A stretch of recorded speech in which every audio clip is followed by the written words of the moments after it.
Kripasanam Marian ഉടമ്പടി ധ്യാനത്തിലേക്ക് നമ്മൾ ഭക്തിപൂർവ്വം പ്രവേശിക്കുകയാണ്. ഈശോയുടെ നമുക്ക് ഹൃദയത്തിൽ നന്ദി പറയാം. വിശുദ്ധ യോഹന്നാൻ്റെ സുവിശേഷം 6-ാം അധ്യായം 44-ാം തിരുവചനമനുസരിച്ച്, എൻ്റെ പിതാവിനാൽ ആകർഷിക്കപ്പെടാതെ ആർക്കും എൻ്റെ അടുക്കൽ വരുവാൻ സാധിക്കുകയില്ല എന്നാണ് തിരുവചനം നമ്മളെ ഓർമ്മപ്പെടുത്തുന്നത്. ദൈവപിതാവിനാൽ ആകർഷിക്കപ്പെട്ടിട്ടാണ് പരിശുദ്ധ അമ്മ ജീവനോടെ പ്രത്യക്ഷപ്പെട്ട ഈ ആലയത്തിൽ, ഈ അൾത്താരയ്ക്ക് ചുറ്റും നമുക്ക് ഈ സമയം ഒരുമിച്ച് കൂടാൻ കഴിഞ്ഞത്. അതുകൊണ്ട് തന്നെ നമ്മുടെ വിഷമതകളും ഭാരങ്ങളും ഇറക്കി വെച്ച് ഈശോയെ സ്നേഹിക്കുവാൻ, ആത്മാവിലും സത്യത്തിലും ആരാധിക്കാൻ ഈ ആരാധനാ മണിക്കൂറിനെ നമുക്ക് മാറ്റിവെക്കാം.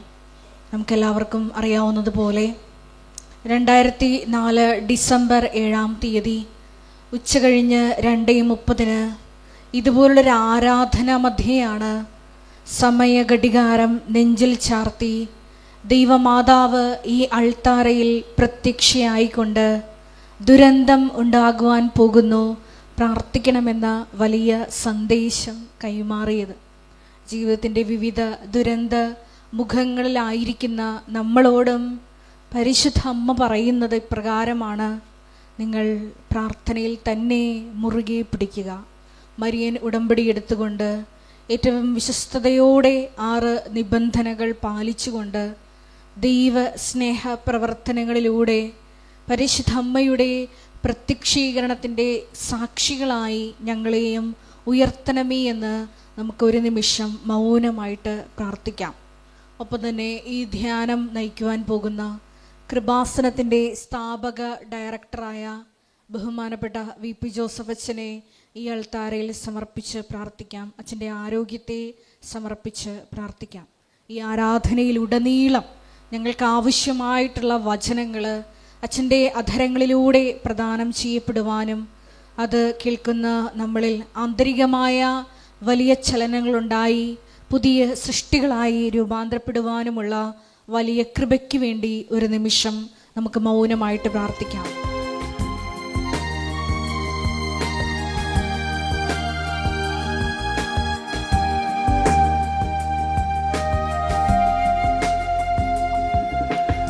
ആരാധിച്ചിടാ താണുവണങ്ങിടാ ആശ്രയിച്ചിടാ ദിവ്യകാരുണ്യത്തെ. ആരാധിച്ചിടാ താണുവണങ്ങിടാ ആശ്രയിച്ചിടാ ദിവ്യകാരുണ്യത്തെ. ദിവ്യകാരുണ്യത്തിൻ മുൻപിൽ മാറാത്ത ദുഃഖങ്ങളില്ല. ദിവ്യകാരുണ്യത്തിൻ മുൻപിൽ തീരാത്ത ദുരിതങ്ങളില്ല. ദിവ്യകാരുണ്യത്തിൻ മുൻപിൽ ഉണങ്ങാത്ത മുറിവുകളില്ല. ആരാധിച്ചിടാ പാടുവണങ്ങിടാ ആശ്രയിച്ചിടാ ദിവ്യകാരുണ്യത്തെ.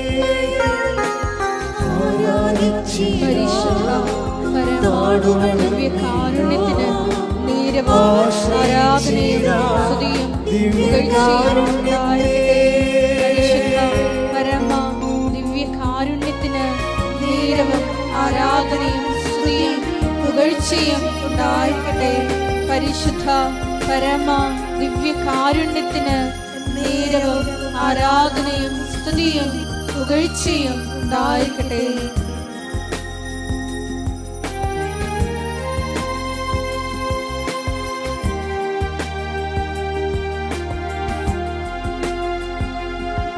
ദിവ്യകാരുണ്യത്തിൻ മുൻപിൽ അകലാത്ത രോഗങ്ങളില്ല. ദിവ്യകാരുണ്യത്തിൻ മുൻപിൽ പൊറുക്കാത്ത പാപങ്ങളില്ല. ദിവ്യകാരുണ്യത്തിൻ മുൻപിൽ അഴിയാത്ത ബന്ധനമില്ല. ആരാധിച്ചിടാ താടുവണങ്ങിടാ ആശ്രയിച്ചിടാ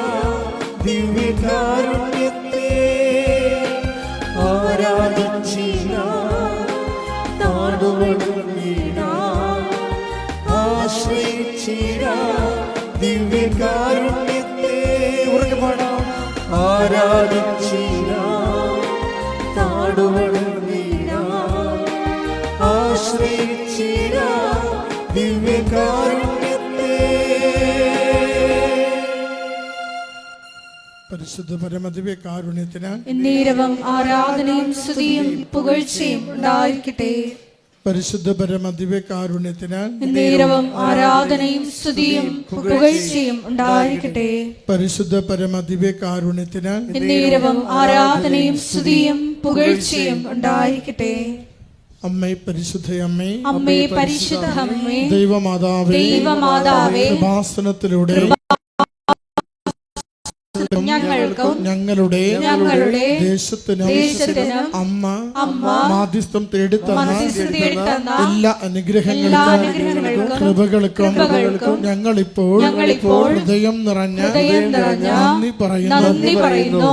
സ്തുതിച്ച് പ്രാർത്ഥിക്കട്ടെ. Hallelujah, hallelujah, hallelujah. ലഭിച്ച എല്ലാ നന്മകൾക്കും നന്ദി കർത്താവേ. അവിടുത്തെ കരുണയാൽ ഞങ്ങളെ വീണ്ടെടുക്കണമേ കർത്താവേ.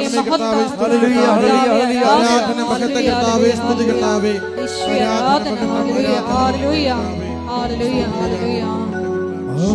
ആരാധിച്ചിടാം, താടുവണങ്ങിടാം, ആശ്രയിച്ചിടാം ദിവ്യകാരുണ്യത്തെ. ആരാധിച്ചിടാം, താടുവണങ്ങിടാം, ആശ്രയിച്ചിടാം ദിവ്യകാരുണ്യത്തെ. പരിശുദ്ധ പരമദിവ്യകാരുണ്യത്തിന് എന്നേരവും ആരാധനയും സ്തുതിയും പുകഴ്ചയും ഉണ്ടായിരിക്കട്ടെ. പരിശുദ്ധ പരമദിവ്യകാരുണ്യത്തിന് എന്നേരവും ആരാധനയും സ്തുതിയും പുകഴ്ചയും ഉണ്ടായിരിക്കട്ടെ. പരിശുദ്ധ പരമദിവ്യകാരുണ്യത്തിന് എന്നേരവും ആരാധനയും സ്തുതിയും പുകഴ്ചയും ഉണ്ടായിരിക്കട്ടെ.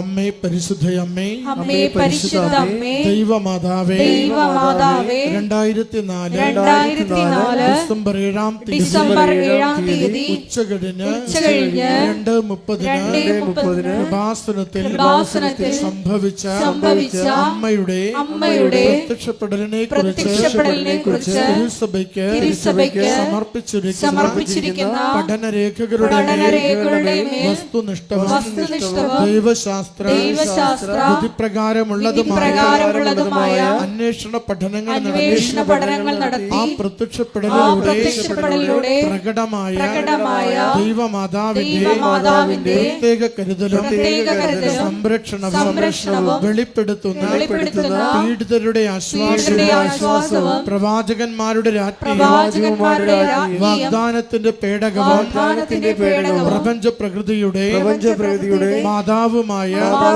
പരിശുദ്ധ അമ്മയുടെ ഭക്തി തിരുസഭയിൽ കൂടുതൽ പ്രചരിച്ച് ജീവിതത്തിന്റെ ദുരിത അവസ്ഥകളിൽ അകപ്പെട്ട് കഴിയുന്ന അനേകായിരം മക്കൾക്ക് ദൈവത്തിന്റെ സാന്നിധ്യവും സന്ധിപ്പും കൂടുതൽ അനുഭവിക്കുക വഴി ആത്മീയ വിശുദ്ധിയും ദൈവശക്തിയും കൈവരിക്കുവാൻ ഞങ്ങളുടെ കുടുംബങ്ങളെ ഇടയാക്കണമേ. സ്തുതിച്ച് പ്രാർത്ഥിക്കാം. ഹല്ലേലൂയ. കർത്താവേ, സ്തുതി കർത്താവേ. കർത്താവേ, ധ്യാനത്തെ സമർപ്പിച്ച് പ്രാർത്ഥിക്കുന്നു കർത്താവേ. ആരാധനയെ കർത്താവേ, അനുഗ്രഹിക്കണമേ കർത്താവേ. ജീവിതത്തിലെ പ്രശ്നങ്ങൾ പരിഹരിച്ച് അനുഗ്രഹിക്കണമേ കർത്താവേ. കടബാധ്യതകളെ മാറ്റി അനുഗ്രഹിക്കണമേ കർത്താവേ. വിദേശത്ത് പോകാനുള്ള വഴികൾ തുറന്നുകൊടുത്ത് അനുഗ്രഹിക്കണമേ കർത്താവേ. സങ്കടങ്ങൾ മാറ്റി അനുഗ്രഹിക്കണമേ കർത്താവേ.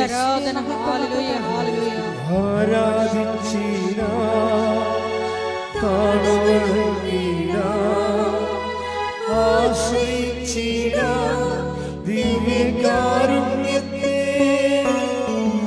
ആരാധിച്ചിടാം, താഴ്വണങ്ങിടാം, ആശ്രയിച്ചിടാം ദിവ്യകാരുണ്യത്തെ.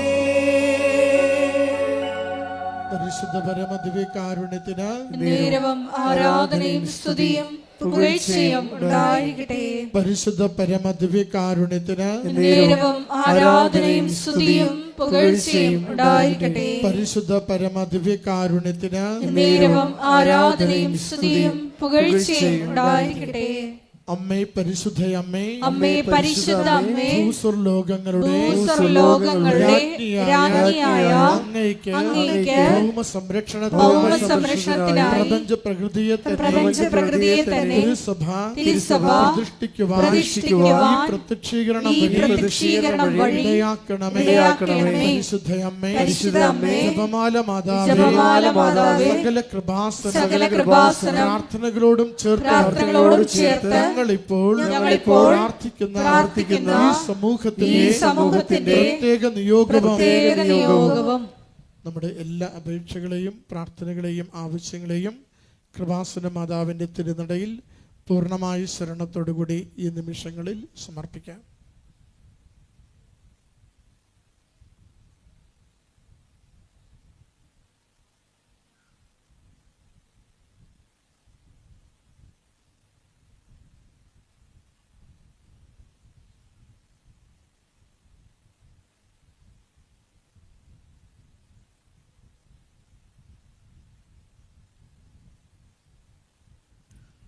അമ്മയുടെ പ്രത്യക്ഷീകരണത്തിന്റെ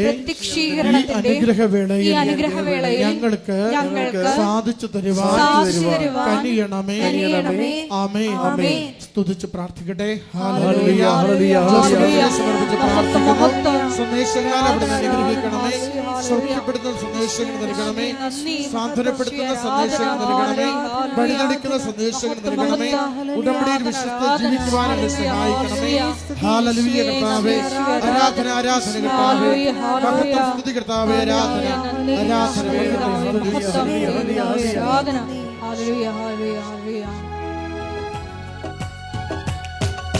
പുരയ്ക്കകത്തു വരാൻ ഞാൻ പോരാത്തവരാണ്, എന്റെ കൂടുന്നിരിക്കാൻ ഞാൻ പോരാത്തവരാണ്.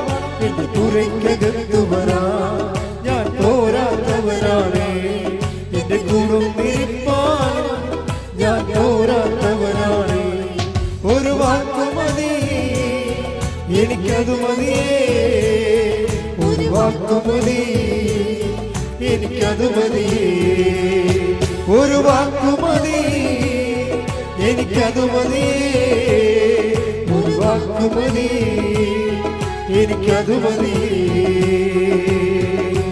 എൻ ജീവിതം മാറും ഒരു വാക്കു നീ പറഞ്ഞാൽ, എൻ ദിനവുകളും മാറും ഒരു വാക്കു നീ പറഞ്ഞാൽ, എൻ ജീവിതം മാറും ഒരു വാക്കു നീ പറഞ്ഞാൽ, എൻ ദിനവുകളും മാറും ഒരു വാക്കു നീ പറഞ്ഞാൽ. നീ പറഞ്ഞാൽ ദീനം മാറും, നീ പറഞ്ഞാൽ മരണം മാറും, നീ പറഞ്ഞാൽ ദീനം മാറും, നീ പറഞ്ഞാൽ മരണം മാറും. യേശുവേ നീ പറഞ്ഞാൽ മാറാത്തതെന്നുള്ളൂ, യേശുവേ നീ പറഞ്ഞാൽ മാറാത്തതെന്നുള്ളൂ. ഒരു വാക്കു മതി എനിക്കത് മതിയേ, ഒരു വാക്കു മതി എനിക്കത് മതി. ശക്തിയോട് പാടാം. ഒരു വാക്കു മതി എനിക്കത് മതിയേ, ഒരു വാക്കു മതി എനിക്കത് മതി. രണ്ട് കൈകളുടെ ഉയർത്തി സ്തുതിക്കട്ടെ. ഹല്ലേലൂയ. പുതുവത്സരത്തിലേക്ക് ഞങ്ങൾ പ്രവേശിക്കുമ്പോൾ എല്ലാ ജീവിത വ്യാപാരങ്ങളെയും ഞങ്ങളുടെ വിധങ്ങളായ ജീവിത മേഖലകളെയും സമർപ്പിച്ച് പ്രാർത്ഥിക്കുന്നു. സാക്ഷ്യത്തിനായി പുതിയ ജീവിത മേഖലകളെ ഞങ്ങൾക്ക് തുറന്നു തരണമേ എന്ന് പ്രാർത്ഥിക്കുന്നു. ഞങ്ങളുടെ ജീവിതത്തെ അഭിവൃദ്ധിപ്പെടുത്തണമേ എന്ന് പ്രാർത്ഥിക്കുന്നു.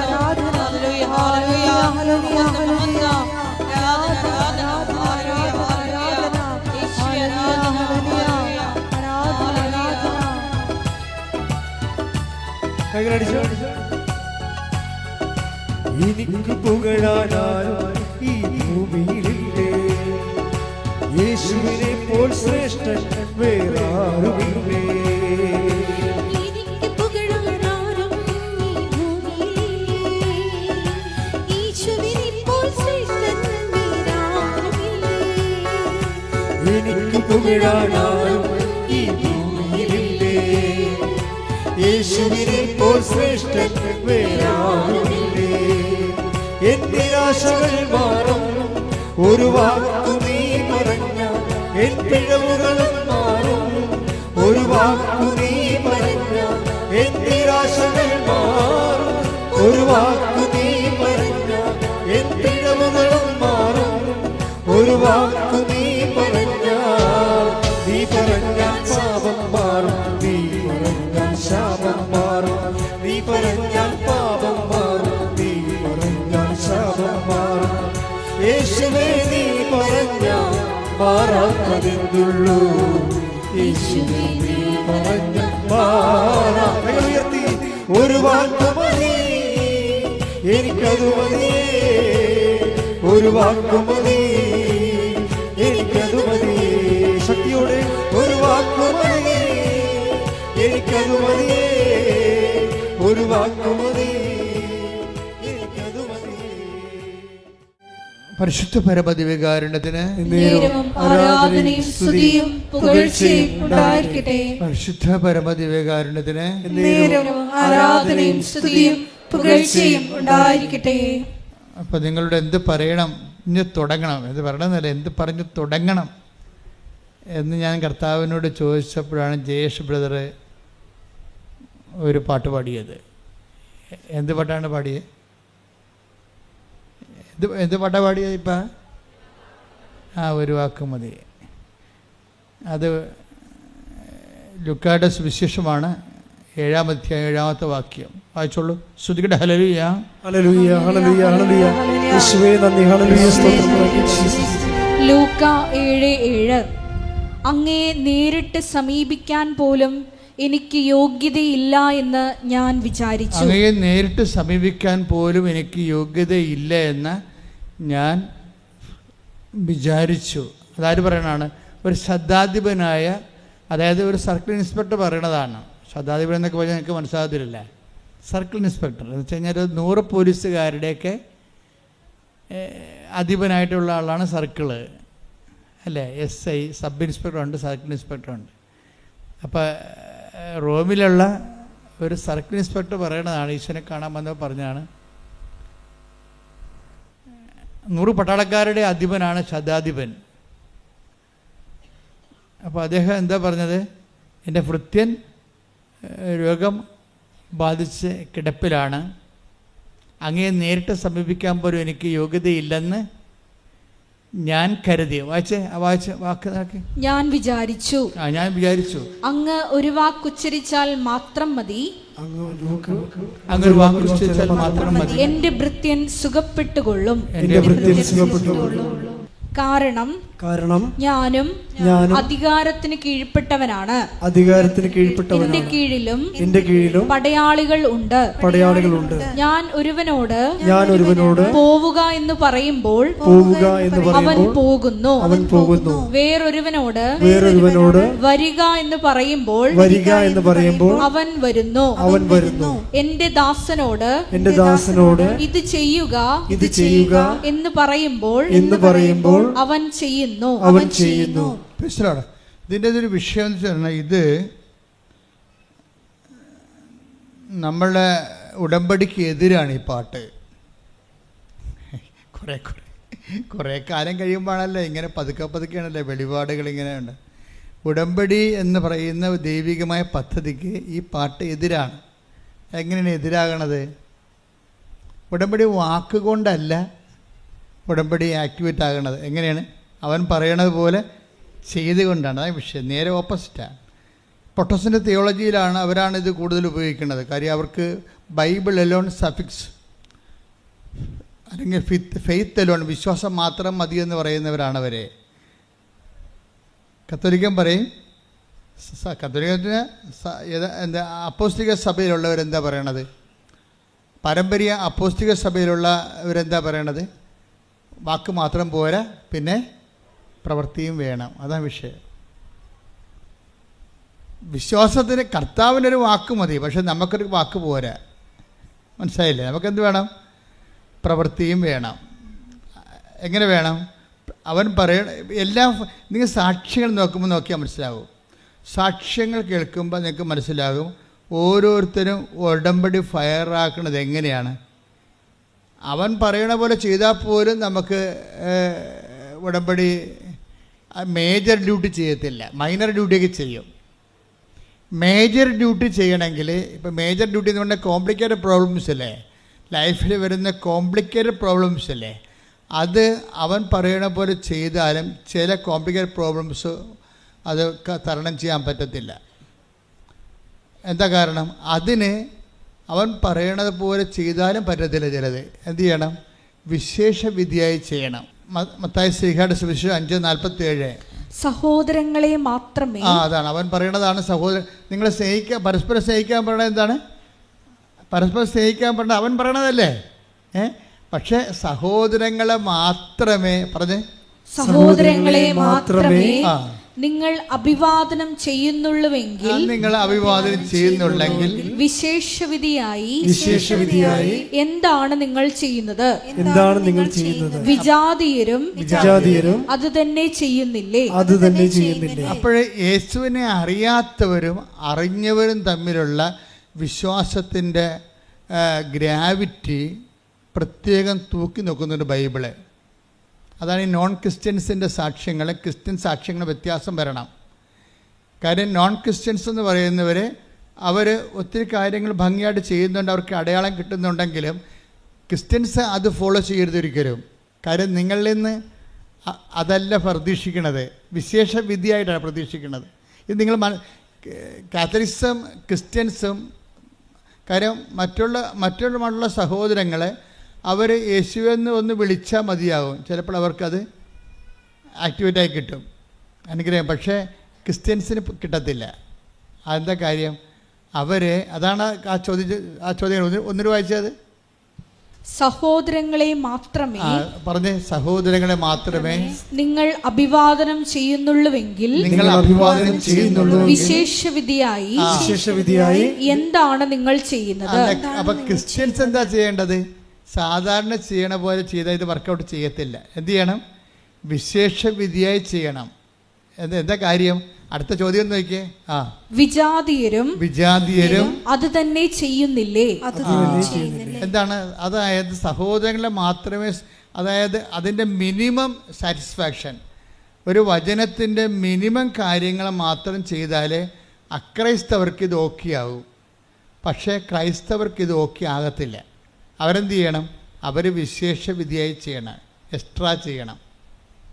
എന്തുകൊണ്ട് അങ്ങനെ ചെയ്യണത്? അതെപ്പോഴും നമ്മൾ ശ്രദ്ധിക്കണം. അതായത് ക്രിസ്ത്യൻസിൻ്റെ പെട്ടെന്ന് അക്രൈസ്തവരെ പോലെ അവരാണല്ലോ വലിയ സാക്ഷ്യങ്ങൾ പറയണത്, അവരതിനേക്കാൾ വലിയ സാക്ഷ്യം ക്രിസ്ത്യൻസിനെ പറയാൻ പറ്റും. പക്ഷേ ഇതിൻ്റെ ന്യൂക്ലിയസ് അറിഞ്ഞിരിക്കണം. എന്താണ് വിശേഷ വിധി? ഇപ്പം ഉദാഹരണത്തിന് നിദ എന്ന് പറഞ്ഞ് ബാംഗ്ലൂരിൽ നിന്നൊരു സാക്ഷ്യം കേട്ടായിരുന്നു ഇത് രാവിലെ. അപ്പം അവരെന്നാ ചെയ്തതെന്ന് വെച്ച് കഴിഞ്ഞാൽ, അവർ നിങ്ങൾ ഈ ഉടമ്പടി പ്രാർത്ഥന, പ്രത്യക്ഷീകരണ പ്രാർത്ഥന നമ്മൾ കൊടുത്തത് അവർ 5 ഭാഷകളിലേക്ക് തർജ്ജമ ചെയ്തത് 5 എടുത്തിട്ട് പ്രിൻ്റ് ഔട്ട് ചെയ്ത് എല്ലാവർക്കും വിതരണം ചെയ്ത് നോക്കിയാൽ അപ്പോൾ വിശേഷവിധിയായി. അതാണ് വിശേഷവിധി എന്ന് പറയുന്നത്. നമ്മൾ പറയണതിനേക്കാൾ കൂടുതൽ ചെയ്യും. അല്ല, ഒരു വാക്ക് മതി എന്ന് വെച്ചാൽ നടക്കത്തില്ല. ഒരു വാക്ക് കൊണ്ട് ഈ സംഭവം വർക്കൗട്ട് ചെയ്യത്തില്ല. കർത്താവിനൊരു വാക്ക് മതി, പക്ഷെ നമുക്കൊരു വാക്ക് പോരാ. നമുക്ക് സാധാരണ ചെയ്യണതും പോരാ. പിന്നെ എന്ത് ചെയ്യണം?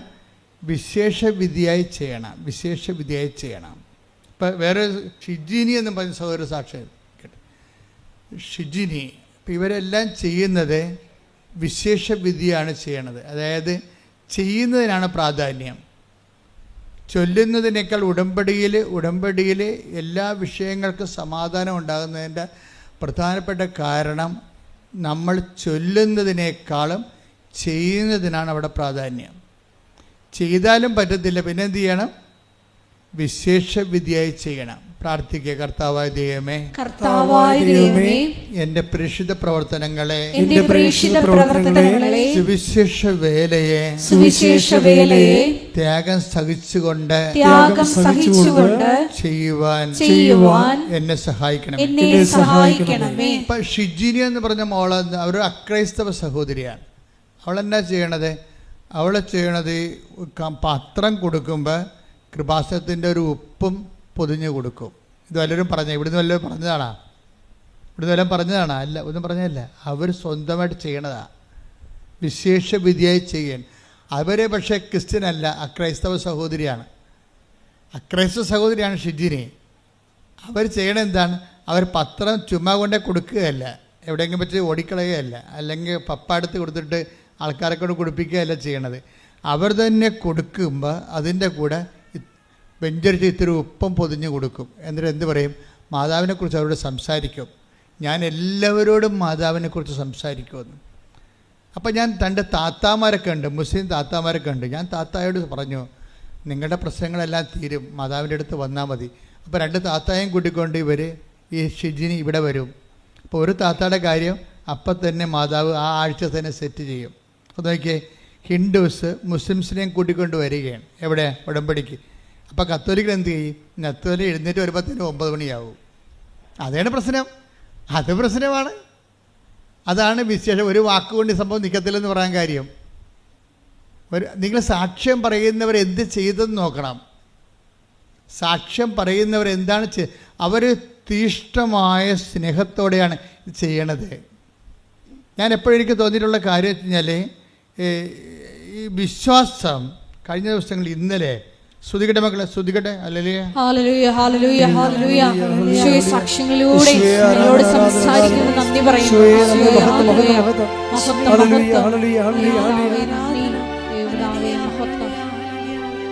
വിശ്വാസം വർക്കൗട്ട് ചെയ്യണത് 2 തരത്തിലുണ്ട്. ഒന്ന് പ്രാർത്ഥന കൊണ്ടും പ്രവർത്തനം കൊണ്ടും വിശ്വാസം വർക്കൗട്ട് ചെയ്യും. ഇപ്പോൾ പ്രാർത്ഥനയാണ് ആദ്യ നിലവാരം. പ്രാർത്ഥനയാണ് നമ്മുടെ വിശ്വാസത്തെ ആവിഷ്കരിക്കുകയോ പ്രകടിപ്പിക്കുകയോ. വിശ്വാസത്തിൻ്റെ അകത്ത് പ്രാർത്ഥനയിൽ നമ്മൾ എന്താണ് ചെയ്യണത്? അതിൻ്റെ ടെക്നിക്കാലിറ്റി എന്താണ്? പ്രാർത്ഥനയിൽ നമ്മൾ പ്രാർത്ഥിക്കുമ്പോൾ നമ്മുടെ വിശ്വാസം പ്രകടിപ്പിക്കുകയാണ് ചെയ്യണത്. പ്രാർത്ഥിക്കുമ്പോൾ നിങ്ങൾ ഓർക്കേണ്ടത് എന്താണെന്ന് വെച്ച് കഴിഞ്ഞാൽ, അത് എന്താണ് ചെയ്യണമെന്ന് നമ്മൾ ഓർക്കണം. ഇപ്പോൾ നമ്മളിങ്ങനെ അവരെ ഇവിടെയൊക്കെ സംസാരിച്ചുകൊണ്ട് ചോറ് വാരി തിന്നുമ്പോൾ ആ ചോറ് തിന്നുന്നു, അതിൻ്റെ അകത്ത് മീനെടുത്ത് കഴിക്കുന്നു, ആ ക്യാബേജ് എടുത്ത് കഴിക്കുന്നു, നമ്മളിങ്ങനെ ഇട്ട് ചവക്കുന്നു. പക്ഷെ നമ്മൾ അറിയുന്നില്ല. നമ്മൾ ഫോണിൽ നമ്മൾ ആരോടെങ്കിലും പറയണ കേട്ടോണ്ടിരിക്കുകയായിരിക്കും, വേറെ ജോലി ചെയ്തുകൊണ്ടിരിക്കുകയായിരിക്കും. പക്ഷേ നമ്മൾ ഈ കഴിക്കുന്നത് വ്യത്യസ്തമായ സംഭവങ്ങളാണെങ്കിലും അതിങ്ങനെ ചവച്ചാൽ താഴേക്ക് പോകുന്നല്ലാതെ ചോറാണോ പോകുന്നത്, ക്യാബേജാണോ പോകുന്നത് നമ്മൾ അറിയുന്നില്ലല്ലോ. ഇതുപോലെ ഈ പ്രാർത്ഥനയ്ക്ക് അപകടം സംഭവിക്കും. പ്രാർത്ഥിക്കുമ്പോൾ വിശ്വസിക്കുന്നുവെന്നുള്ള കാര്യം നിങ്ങൾ ഓർത്തില്ലെങ്കിൽ നമ്മൾ മറ്റുള്ളവരോട് സംസാരം കേട്ടുകൊണ്ട് ഭക്ഷണം കഴിക്കണ പോലെ ഇരിക്കും. എന്തൊക്കെയാണ് കഴിക്കണത്? എന്തൊക്കെ കഴിച്ചു കൂട്ടി, അത്രയേ ഉള്ളൂ. അറിഞ്ഞില്ല എന്തൊക്കെയാണ് കഴിച്ചതെന്ന്. അത് ഞാൻ കഴിച്ചാ, ഇത് ഞാൻ കഴിച്ചാ, ഇതുണ്ടായിരുന്ന ഇവിടെ നിന്ന് പിന്നീട് കഴിച്ചു കഴിയുമ്പോൾ കൈ കഴുകിക്കുമ്പോഴാണ് നമ്മൾ മേശപ്പുറത്തോട് നോക്കണത്. അപ്പോൾ നമ്മൾ കഴിച്ചു കഴിഞ്ഞിരിക്കും, ഒന്നും അറിഞ്ഞില്ല. പല പ്രാർത്ഥനകൾക്ക് ഇങ്ങനെയൊരു ദുരന്തം സംഭവിക്കാറുണ്ട്. പ്രാർത്ഥിക്കുന്നവൻ എന്ത് പ്രാർത്ഥിക്കുന്നതെന്ന് അറിയുന്നില്ല, ആരോട് പ്രാർത്ഥിക്കുന്നതെന്ന് അറിയുന്നില്ല, എന്ത് വിശ്വാസത്തിലാണ് പ്രാർത്ഥിക്കണമെന്ന് അറിയുന്നില്ല. പ്രാർത്ഥിക്കുക, കർത്താവായ ദൈവമേ, പ്രാർത്ഥിക്കുമ്പോൾ വിശ്വസിച്ച് പ്രാർത്ഥിക്കുവാൻ എന്നെ സഹായിക്കണമേ. അപ്പം ഈ വിശ്വാസം ആവിഷ്കരിക്കണത് അല്ലെങ്കിൽ വിശ്വാസം നമ്മൾ പ്രകടിപ്പിക്കുന്നത് അതിൻ്റെ പ്രഥമ രൂപം മാത്രമേ പ്രാർത്ഥന, അതിൻ്റെ സങ്കീർണ രൂപം പ്രവർത്തനമാണ്. വിശ്വാസത്തിൻ്റെ ആവിഷ്കാരത്തിൻ്റെ പ്രഥമ രൂപമാണ് പ്രാർത്ഥന. നമ്മുടെ 4ാം ക്ലാസ്സിലൊക്കെ പഠിക്കുകയാണെങ്കിൽ ഇത് വിദ്യാഭ്യാസത്തിൻ്റെ പ്രഥമ രൂപം എന്ന് പറയത്തില്ലേ?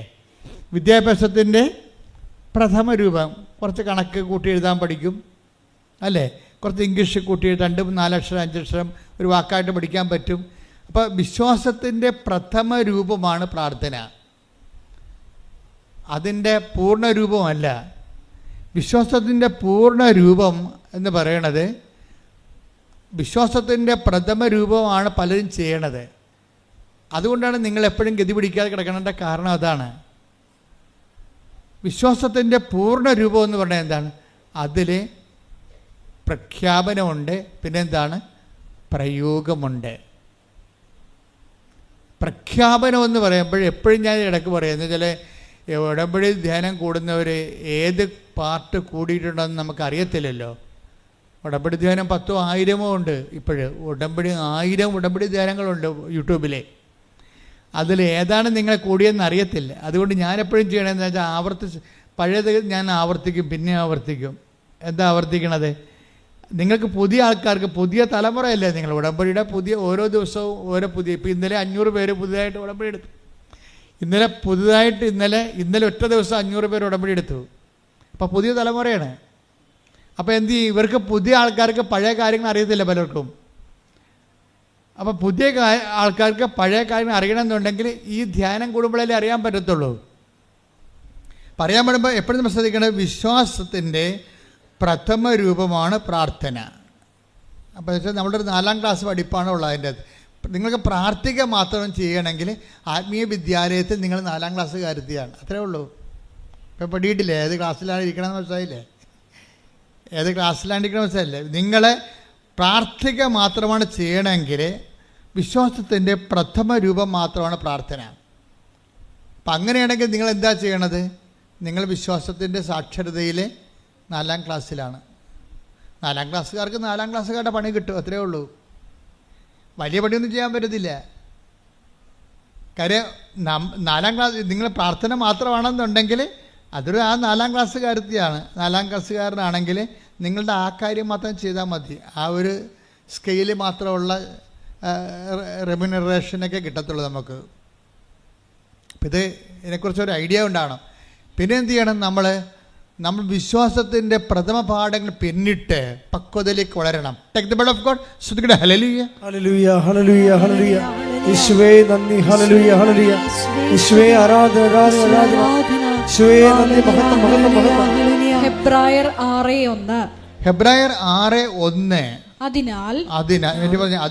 അതിനാൽ ക്രിസ്തുവിന്റെ വചനത്തിന്റെ പ്രഥമ പാഠങ്ങൾ പിന്നിട്ട് നമുക്ക് പക്വതയിലേക്ക് വളരാം.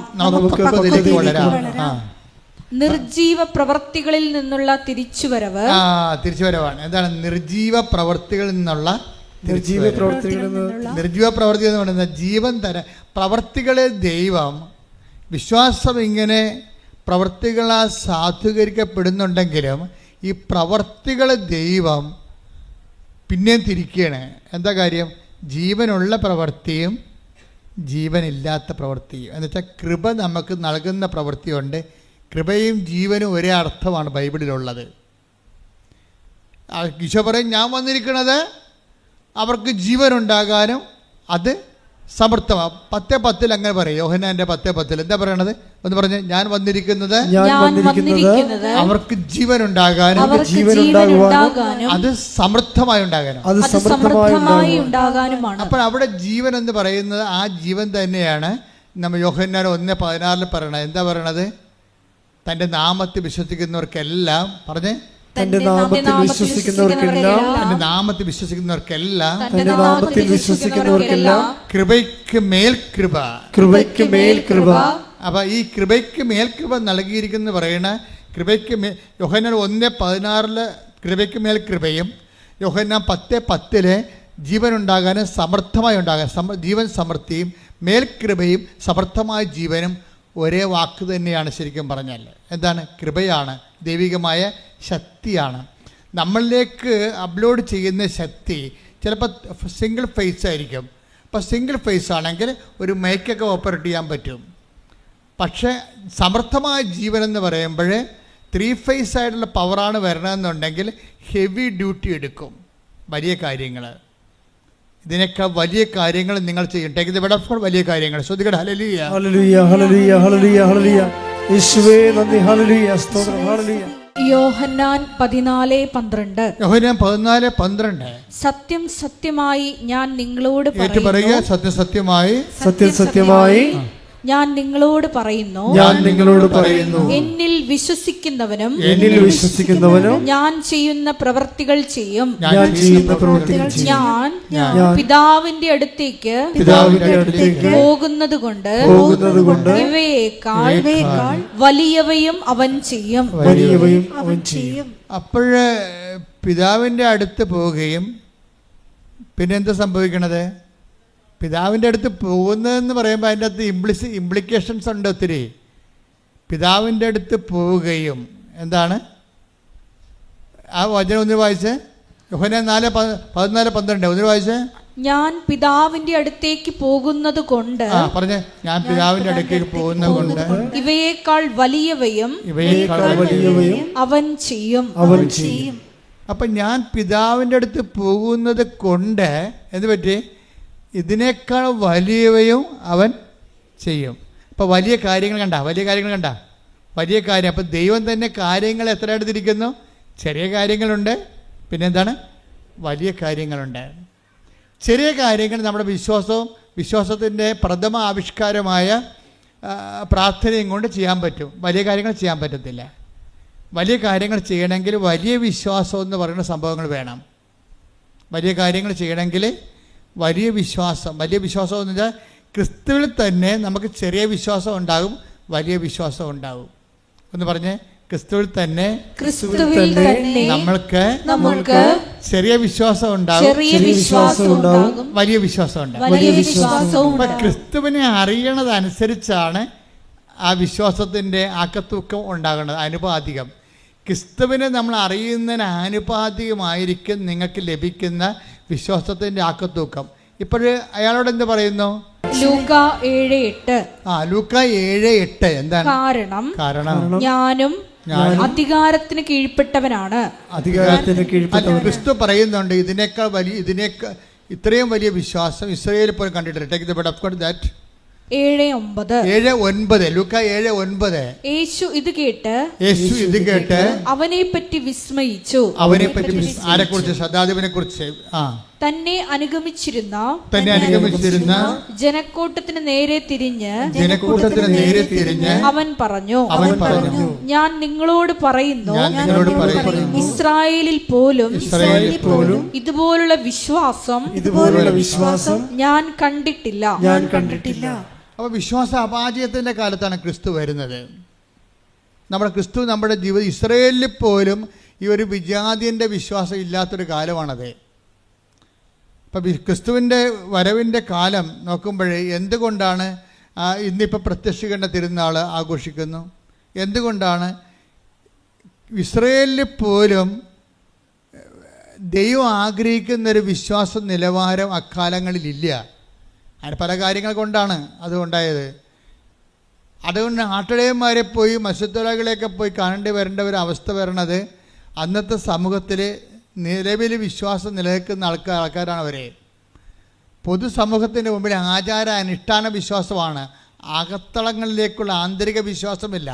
വിശ്വാസം എന്ന് പറയുമ്പോഴേ ചിലപ്പോൾ അനുഷ്ഠാനങ്ങൾ നമ്മൾ പാലിക്കും, ആചാരങ്ങൾ നമ്മൾ പാലിക്കും, ഞായറാഴ്ച നമ്മൾ പള്ളിയിൽ പോകും, ചിലപ്പോൾ കുമ്പസാരിക്കും, ചില കുർബാനയൊക്കെ സ്വീകരിക്കും എന്ന് പറഞ്ഞാലും പ്രവൃത്തികളിൽ വരുമ്പോൾ ഒരു വ്യത്യാസം, ഒരു ആ വിശ്വാസത്തിൻ്റെ ആന്തരികത ഉണ്ടാകത്തില്ല.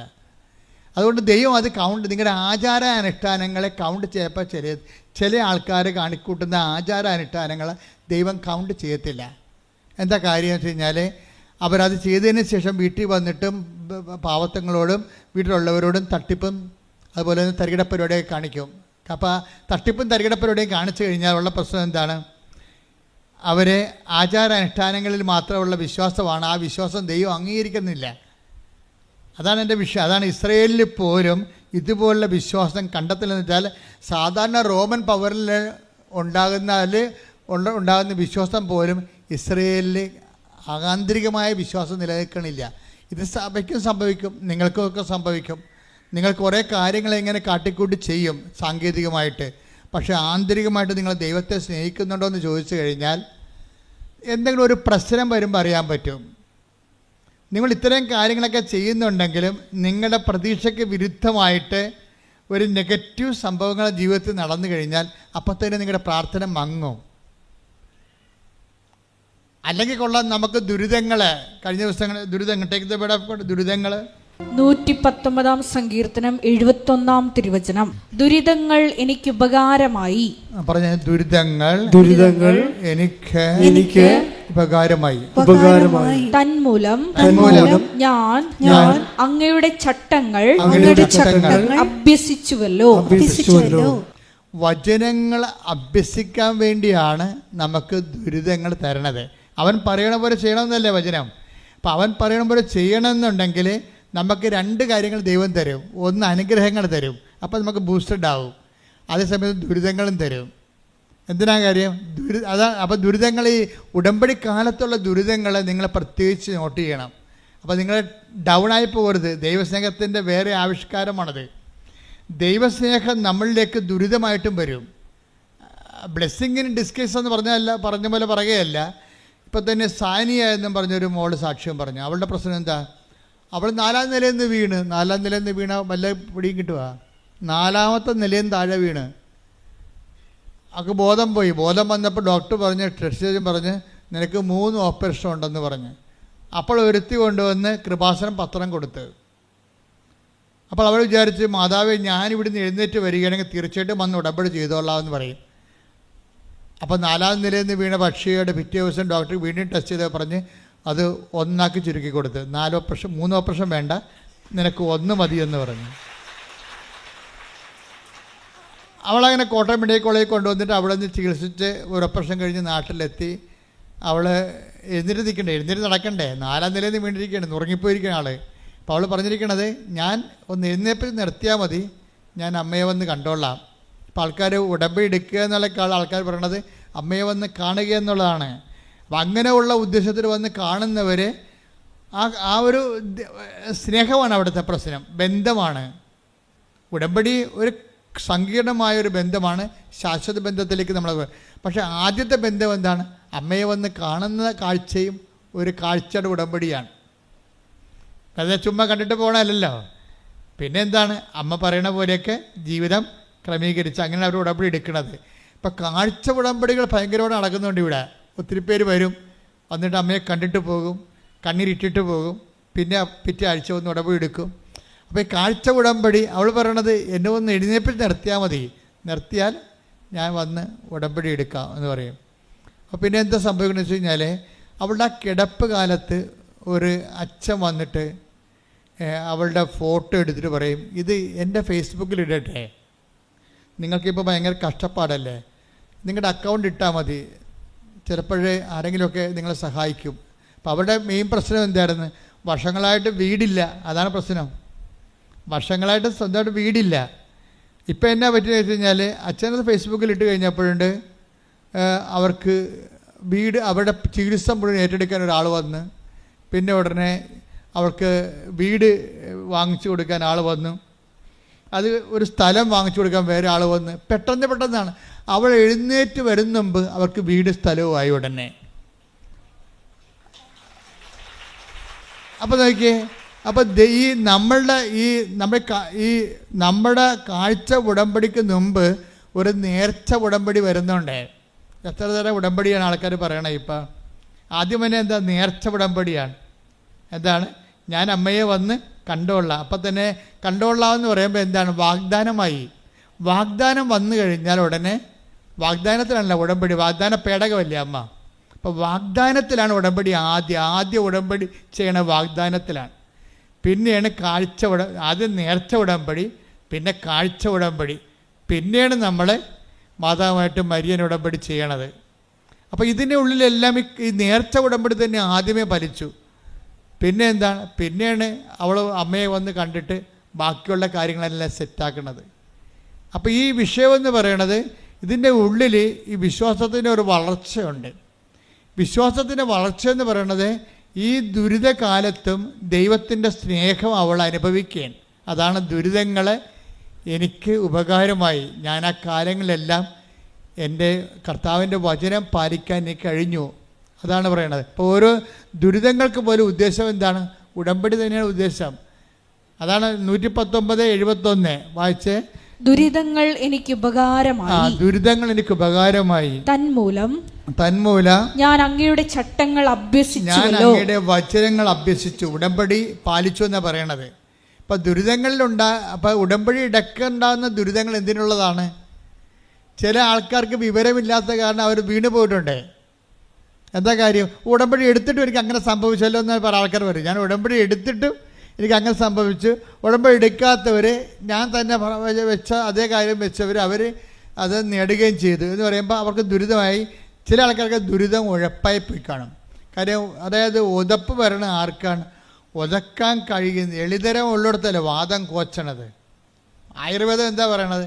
എഴുതര ഉള്ളിടത്ത് വാദം കോച്ചു വന്നു.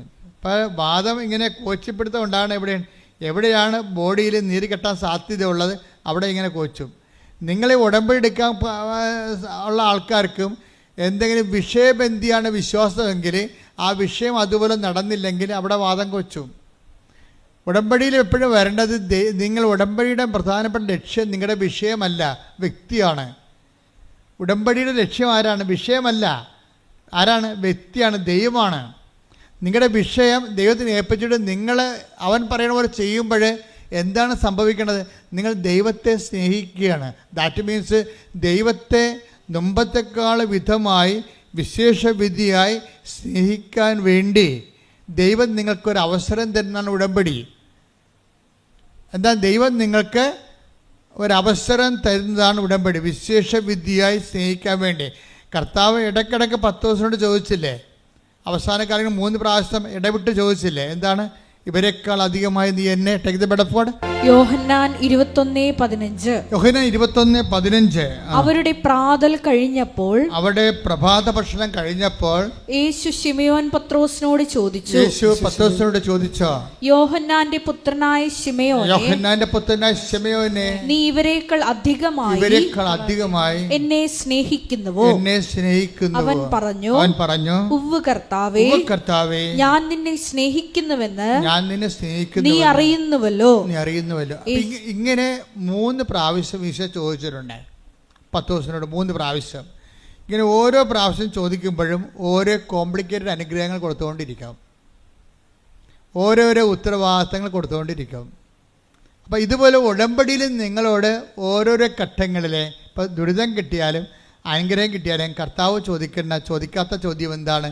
നീ ഇവരെക്കാൾ അധികമായി എന്നെ സ്നേഹിക്കുന്നുവോ? ഉടമ്പടി എന്ന് പറയുന്നത് ദൈവസ്നേഹത്തിലേക്കുള്ള ഒരു ഭയങ്കര വിളിക്കുള്ളിലെ വിളിയാണ്. എന്താണ്? എ കോൾ വിത്തിൻ കോൾ എന്ന് പറയും. അതുപോലെ തന്നെ നമുക്കൊരു വിളിയുണ്ട്, വിശ്വാസത്തിൻ്റെ വിളിയുണ്ട്. ആ വിശ്വാസത്തിൻ്റെ വിളിയിൽ നിന്നാണ് നമ്മൾ ഉടമ്പടിയിലേക്ക് പ്രവേശിക്കുമ്പോൾ വിളിക്കുള്ളിലെ വിളിയാണ്. എന്താ വെച്ച് കഴിഞ്ഞാൽ ദൈവസ്നേഹത്തിലേക്കുള്ള വിളിയാണത്. അല്ലാതെ നിങ്ങൾക്ക് എന്തെങ്കിലും അനുഗ്രഹങ്ങൾ സാധിച്ചു തരാൻ വേണ്ടി മാത്രമുള്ള ഒരു നീക്കുപോക്കല്ലത്. എന്താണ്? ദൈവത്തിൻ്റെ സങ്കീർണമായ സ്നേഹത്തിലേക്കും ആത്മബന്ധത്തിലേക്ക് നിങ്ങളെ വിളിക്കുകയാണ്. കൈയടിച്ച് ശ്രദ്ധിക്കട്ടെ. ഹല്ലേലൂയ, ഹല്ലേലൂയ, ഹല്ലേലൂയ. മഹത്വം, ആരാധന. യേശുവിലൂടെ ആത്മബന്ധത്തിലേക്ക് വിളിക്കുന്ന അങ്ങയുടെ പവിത്ര വാത്സല്യത്തിന് നന്ദി പറയുന്നു. ഹല്ലേലൂയ.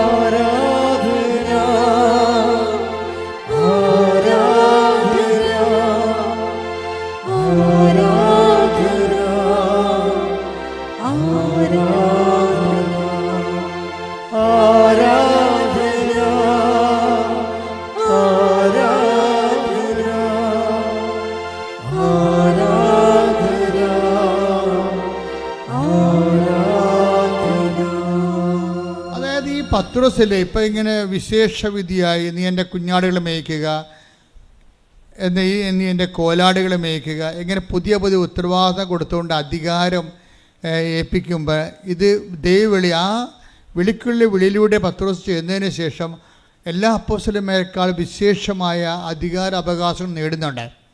അപ്പോൾ എല്ലാവരെക്കാൾ വിശേഷവിധിയായ അധികാര അവകാശങ്ങൾ നേടുന്നത് പോലെ തന്നെ നിങ്ങൾ വിശ്വാസത്തിന് ഉടമ്പടിയിലേക്ക് പ്രവേശിക്കുമ്പോൾ വിശേഷവിധിയായ അധികാര അവകാശങ്ങൾ നിങ്ങൾ ആത്മീയ മേഖലയിലും എല്ലാ മേഖലയിലും നിങ്ങൾ നേടുകയാണ്. അതിൻ്റെ ഇടയ്ക്ക് വരുന്ന വിഷയങ്ങൾക്കെല്ലാം നിങ്ങൾ മറുപടി പറഞ്ഞുകൊണ്ടിരിക്കണം ദൈവത്തോട്. ഇപ്പോൾ അതെന്തറിയാമോ? ആദ്യത്തെ 10 ദിവസത്തിൻ്റെയൊക്കെ നിലവാരം എന്താ? ആദ്യത്തെ വിശ്വാസത്തിൽ 10 ദിവസത്തെ നിലവാരം ആ 5 ഭർത്താക്കന്മാരുണ്ടായ സമറിയാക്കാത്തിയുടെ നിലവാരമായിരുന്നു. നോക്കിയേ, 10 ദിവസത്തിൻ്റെ വളർച്ച നിങ്ങൾ കാണുന്ന വിശ്വാസത്തിനൊരു വളർച്ചയുണ്ടേ. ഉടമ്പടി നീലയാണ് ഞങ്ങളുടെ ഉടമ്പടി സിൽവർ ഗ്രേയാണെന്ന് പറഞ്ഞ് തലയിൽ വെച്ചുകൊണ്ടെന്നൊരു കാര്യമില്ല. അത്രയും വിശ്വാസ വളർച്ച ഉണ്ടാകും. ഇപ്പം ഞാൻ ഉടമ്പടി സിൽവർ ഗ്രേ ബാൻ ചെയ്തിരിക്കുകയാണ്. എന്താ കാര്യം? ഉടമ്പടി സിൽവർ ഗ്രേയും കൊണ്ടുവന്ന കക്ഷികൾ പലതും എന്നോട് ആവലാദികൾ പറഞ്ഞു. ആവലാദികൾ പറഞ്ഞപ്പോൾ മനസ്സിലായി ഇപ്പോഴും ഇവർ ആവലാദി ക്രിസ്ത്യാനിയാണ്. പേപ്പർ മാത്രമേ കളർ മാറിയിട്ടുള്ളൂ. ഇവിടെ കളർ മാറിയിട്ടില്ല, ഇവിടെ പഴയ കളർ തന്നെയാണ്.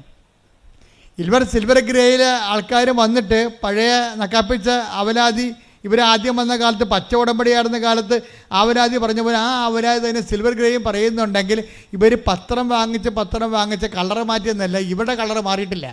ഇവർ പഴയ ആൾക്കാർ തന്നെ വിശ്വാസത്തിൽ ഇപ്പോഴും ABCD ആയിട്ടുള്ള ആ 4ാം ക്ലാസ് പഠിപ്പായിട്ട് നടക്കുകയാണ്. അതുകൊണ്ട് ഞാനിപ്പോൾ സിൽവർ ഗ്രേ ബാൻ ചെയ്ത് എനിക്കിനി ബോധ്യപ്പെടണം ഇവർ വിശ്വാസത്തിൽ വളർന്നു. കാര്യം വിശ്വാസത്തിലൊരു വളർച്ചയുണ്ട്. ഈ പത്രോസിൻ്റെ സ്റ്റാൻഡേർഡ് എന്തായിരുന്നു? 5 ഭർത്താക്കന്മാരുണ്ടായ സമറിയാക്കാരത്തിൻ്റെ സ്റ്റാൻഡേർഡായിരുന്നു.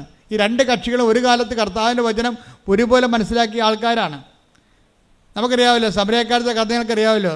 ഒരു സ്ത്രീ വെള്ളം കോരാൻ വന്നു. സമറിയായിലൊരു സ്ത്രീ വെള്ളം കോരാൻ വന്നു.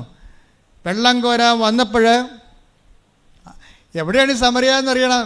അതായത് ഇസ്രായേൽ ജനം വാഗ്ദാന പേടകവുമായിട്ട് വരണ്ട ഭൂമിയിലൂടെ ഉരുണ്ട് കയറിയ സ്ഥലമാണ്. വിശ്വാസത്താൽ കയറിയ സ്ഥലമാണ്. അവർ കാനാൻ ദേശത്ത് നിന്ന്, അവർ ഈജിപ്തിൽ നിന്ന് വരുമ്പോഴേ ഈ കാനാൻ ദേശം ഈ ജോർദാൻ നദി മുറിച്ച് കയറുന്നത് സമറിയയിലാണ് കയറണത്. അപ്പോൾ ഇസ്രായേൽ ജനം വിശ്വാസത്തിൻ്റെ വലിയ മുന്നേറ്റം നടത്തിക്കൊണ്ട് കയറിയ ആ ഒരു സ്ഥലത്താണ് ഈ കിണർ കുഴിച്ചിരിക്കുന്നത്. ആ വിശ്വാസത്തിൻ്റെ കിണറിലെ കർത്താവ് വരുമ്പോൾ ഒരു സ്ത്രീയെ കാണും. അവർ വെള്ളം കോരാൻ വന്നതാണ്. അപ്പോൾ കർത്താവ് അവളോട് ചോദിക്കും, എനിക്കിത്തിരി കുടിക്കാൻ തരുമോയെന്ന് ചോദിക്കും. അപ്പോഴുടനെ ഇവൾ ജാതി പറയും. ഉടമ്പടിക്ക് നമ്മൾ ജാതി പറയത്തില്ല. എന്താ കാര്യം? ദൈവം ഒറ്റ ജാതിയായിട്ട് നമ്മളെ സൃഷ്ടിച്ചിരിക്കണ കാരണം അവിടെ ജാതിയില്ല. ഉടമ്പടിക്ക് മതവും പറയത്തില്ല, പക്ഷേ ക്രിസ്തുവിനെ പറയും. എന്താ കാര്യം? ക്രിസ്തു എല്ലാവർക്കും വേണ്ടിയുള്ളതാണ്. കാര്യം 2:30 ലൂക്ക 2:30 എടുത്ത് ശ്രദ്ധിക്കട്ടെ. Hallelujah hallelujah hallelujah hallelujah hallelujah. യേശുവേ നന്ദി. Hallelujah hallelujah. യേശുവേ ആരാധന ആരാധന. ലൂക്ക 2:30. ലൂക്ക 2:30 എന്തെന്നാൽ സകല ജനതകൾക്കും വേണ്ടി, ഏറ്റുപറഞ്ഞ സകല ജനതകൾക്കും വേണ്ടി അങ്ങ് ഒരുക്കിയിരിക്കുന്ന രക്ഷ എന്റെ കണ്ണുകൊണ്ട് കണ്ടുകഴിഞ്ഞു. അപ്പൊ ക്രിസ്തുവിനെ ഒരുക്കിയിരിക്കുന്നത് ആരാണ്? ആർക്ക് വേണ്ടിയാണ്? സകല ജനങ്ങൾക്ക് വേണ്ടി. കൈയടിക്കട്ടെ, ശ്രദ്ധിക്കട്ടെ. Hallelujah hallelujah hallelujah hallelujah hallelujah hallelujah hallelujah hallelujah. യേശുവേ സ്തുതി. പരിശുദ്ധ പരമദിവ്യകാരുണ്യത്തിന് നേരവും ആരാധനയും സ്തുതിയും പുകഴ്ചയും ഉണ്ടായിരിക്കട്ടെ. നമ്മള് ലൂക്ക യോഹന്നാന്റെ 21:6 കണ്ടിരിക്കുന്ന പത്രോസല്ലേ, എല്ലാവരെക്കാൾ അധികമായി സ്നേഹിച്ച പത്രോസ്. അങ്ങയുടെ ആദ്യത്തെ സാക്ഷരതാ നിലവാരം എന്തായിരുന്നു? അദ്ദേഹത്തിൻ്റെ ആദ്യത്തെ സാക്ഷാത് നിലവാരം ഈ 5 ഭർത്താക്കന്മാരുണ്ടായ സമറിയാക്കാരത്തിയുടെ അതേ സാംസ്കാരിക വചന ഗ്രഹണ നിലവാരമായിരുന്നു. അതറിയണമെന്നുണ്ടെങ്കിൽ യോഹന്നാന്റെ സുവിശേഷം 4:33 എടുത്ത്. യോഹന്നാൻ 4:33. ആരെങ്കിലും ഇവന് ഭക്ഷണം കൊണ്ടുവന്ന് കൊടുത്തിരിക്കുമോ എന്ന് ശിഷ്യന്മാർ പരസ്പരം പറഞ്ഞു. എന്താ പ്രശ്നം വെച്ച് കഴിഞ്ഞാല് ഈ സമറിയായിലെ കിണറിന്റെ കര നിൽക്കുകയാണ്. അപ്പൊ കർത്താവ് ദാഹിച്ച് പൊരിഞ്ഞ് അവിടെ വന്നു. ശിഷ്യന്മാരെ ഉച്ചഭക്ഷണത്തിനായി പറഞ്ഞയച്ചു വാങ്ങിച്ചുകൊണ്ട് വരാൻ. അവർ ഭക്ഷണം കൊണ്ട് വന്നപ്പോൾ സ്ത്രീയോട് കർത്താവ് സംസാരിക്കുകയാണ്. അപ്പോൾ സംസാരിക്കുന്ന സമയത്ത് ഇവർ ഭക്ഷണം കൊണ്ട് വന്നിട്ട് കർത്താവിൻ്റെ ചോദിക്കും, ഗുരു ഭക്ഷണം എന്ന് പറയും. അപ്പോൾ കർത്താവ് എന്നാ പറയണത്? നിങ്ങൾ അറിയാത്ത ഭക്ഷണം എനിക്കുണ്ട്. അതാണ് സംഭവം. നിങ്ങൾ അറിയാത്ത ഭക്ഷണം എനിക്കുണ്ട്. അതാണ് പിന്നെ 6:36 ഈശോ അത് റെക്ടിഫൈ ചെയ്യും. എന്താണ്? എൻ്റെ പിതാവിൻ്റെ ഇഷ്ടം നിറവേറ്റുകയാണ് എൻ്റെ ആഹാരം. ഇപ്പം അറിയാത്ത ഭക്ഷണം എനിക്കുണ്ടെന്ന് പറയുമ്പോഴേ എൻ്റെ പിതാവിൻ്റെ ഇഷ്ടം നിറവേറ്റുകയാണ് എൻ്റെ ആഹാരം എന്നുള്ളത് പത്രോസ് ഗ്രാസ്പ് ചെയ്യാൻ വേണ്ടി പത്രോസ് അന്ന് വളർന്നിട്ടില്ല. പത്രോസ് അതിനെന്താ പറയണത്? ആരെങ്കിലും ഇവന് ഭക്ഷണം കൊണ്ടുവന്ന് കൊടുത്ത് കാണുമോ? അറിയാത്ത ഭക്ഷണം ഉണ്ടെന്ന് പറഞ്ഞപ്പോഴേ അതിൻ്റെ ആധ്യാത്മികമായ ആന്തരിക അർത്ഥത്തെ വിവേചിക്കാൻ കഴിയാത്ത ഈ ആധ്യാത്മികതയിൽ വളരെ പാപ്പരത്വം ഉണ്ടായിരുന്ന പത്രോസ് പറഞ്ഞ് ആരോ കൊണ്ടുവന്ന് ഭക്ഷണം കൊടുത്തു കഴിഞ്ഞു. ഈ സ്റ്റാൻഡേർഡ് തന്നെയാണല്ലോ ആ ചേർത്തിക്കുണ്ടായത്. ആ ചേർത്തിയോട് എന്താ പറഞ്ഞത്? ഈശോ എന്താ പറയണത്? 4 അതായത് 4:10 ഈശോ പറയവേ നീ. അപ്പോൾ ഈശോ ആ സ്ത്രീയോട് ചോദിക്കും, എനിക്ക് ഒരു പാത്രം വെള്ളം കുടിക്കാൻ തരാൻ പറയും. അപ്പോൾ ആ സ്ത്രീ എന്നാ പറയും? നീ യഹൂദനാണ്, ഞാൻ സമരക്കാരത്തി. യഹൂദനും സമരക്കാരും തമ്മിൽ ബന്ധമൊന്നുമില്ലല്ലോ എന്ന് പറയും. അപ്പോൾ ഈശോ എന്ന് പറയും, നിന്നോട് കുടിക്കാൻ ചോദിക്കുന്ന ആരാണെന്ന് നീ അറിയുകയും അവനോട് നീ ചോദിക്കുകയും അവൻ നിനക്ക് ജീവൻ്റെ വെള്ളം നൽകുകയും ചെയ്യും. അപ്പോൾ അവളെന്ന് പറയും, കിണറാണെങ്കിൽ ആഴമുള്ളതും ഇതിൻ്റെ ഈ പാത്രവും ഇല്ല, പിന്നെ വെള്ളം എങ്ങനെ കിട്ടും? അത് തന്നെ കണ്ട. ഈശോ തന്നെ വിശ്വസിക്കാതിരുന്നവരെ സ്വീകരിക്കാതിരുന്ന പരിശുദ്ധാത്മനെക്കുറിച്ചാണ് അവൻ പറഞ്ഞത്. പരിശുദ്ധാത്മനെക്കുറിച്ചാണ് പറഞ്ഞത്. പക്ഷേ ആ ചെടുത്തി പൊട്ടക്കിണറ്റിലെ വെള്ളമായിട്ടാണ് കണക്കാക്കിയത്. ഈ രണ്ട് കക്ഷികളും തോറ്റിരിക്കണം അവിടെ. ക്രിസ്തുവിനെ മനസ്സിലാക്കാൻ രണ്ട് കക്ഷികളും തോറ്റു, ഒരുപോലെ തോറ്റു. കൂടെ നടന്ന പത്രോസിനും വിവരമില്ല. അതുപോലെ തന്നെ കിടനവാക്കി കണ്ടുമുട്ടിയ ആ സ്ത്രീക്ക് രണ്ടുപേർക്കും ഒരേ സാക്ഷരതയാണ്. ഈ സാക്ഷരതയിൽ നിന്നാണ് ഇനി വളർന്ന് വരേണ്ടത്. അപ്പം നിങ്ങൾ നിങ്ങൾക്കൊരു അനുഗ്രഹം കിട്ടിയെന്ന് പറയുമ്പോൾ ക്രിസ്തു നിങ്ങളുടെ പോക്കറ്റിലാന്ന് വിചാരിക്കരുത്. ക്രിസ്തു പോക്കറ്റിൽ ചാടിപ്പോയെന്ന് ഞാൻ പറയത്തുള്ളൂ. ഒരു അനുഗ്രഹം കിട്ടിക്കഴിയുമ്പോൾ നിങ്ങൾ തെറ്റിദ്ധരിച്ചു. നിങ്ങളെ ഇനിയിപ്പോൾ എന്ത് ചോദിച്ചാലും ദൈവം തരും, ആര് ചോദിച്ചാലും ദൈവം തരുമെന്ന്. പക്ഷേ അങ്ങനെയല്ല. അതൊരു ആദ്യ നിലവാരം. നിങ്ങളോട് പറയും, ഇനി വളരാൻ പറയും. ക്രിസ്തു എന്ന് പറയുന്നത് ആഴമായി നിങ്ങളുടെ ആത്മരക്ഷയ്ക്ക് വേണ്ടി ഒരുക്കിയിരിക്കുന്ന എല്ലാ മനുഷ്യർക്കും വേണ്ടിയുള്ള സന്തോഷത്തിൻ്റെ സദ്വാർത്തയാണ്. നിങ്ങൾ ഇനി ക്രിസ്തുവിനെ അറിയാൻ വേണ്ടി ഉയരാനും വളരാനും പറയും. ഉടമ്പടിയാണ് നിങ്ങളെ ക്രിസ്തുവിൽ ഉയരുകയും വളർത്തുകയും ചെയ്യണത്. പ്രാർത്ഥിക്കുക. കർത്താവായ ദൈവമേ, വിശ്വാസത്തിന്റെ പ്രഥമ പാഠങ്ങൾ പിന്നിട്ട് എബ്രായർ 6:1 രേഖപ്പെടുത്തിയിരിക്കുന്ന പോലെ പക്വതയിൽ വളരുവാൻ ക്രിസ്തുവിനെ കുറിച്ച് അങ്ങയെക്കുറിച്ചുള്ള അറിവിനാൽ ഞങ്ങളെ ആഴപ്പെടുത്തണമേ.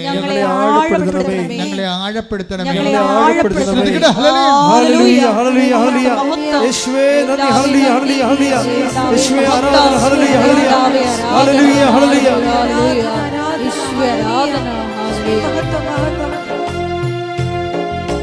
പാടി വാഴ്ത്തുന്നില്ലാരും പ്രിയനേ സ്നേഹം ഓർക്കുന്നില്ലാരും. പാടി വാഴ്ത്തുന്നില്ലാരും പ്രിയനേ സ്നേഹം ഓർക്കുന്നില്ലാരും.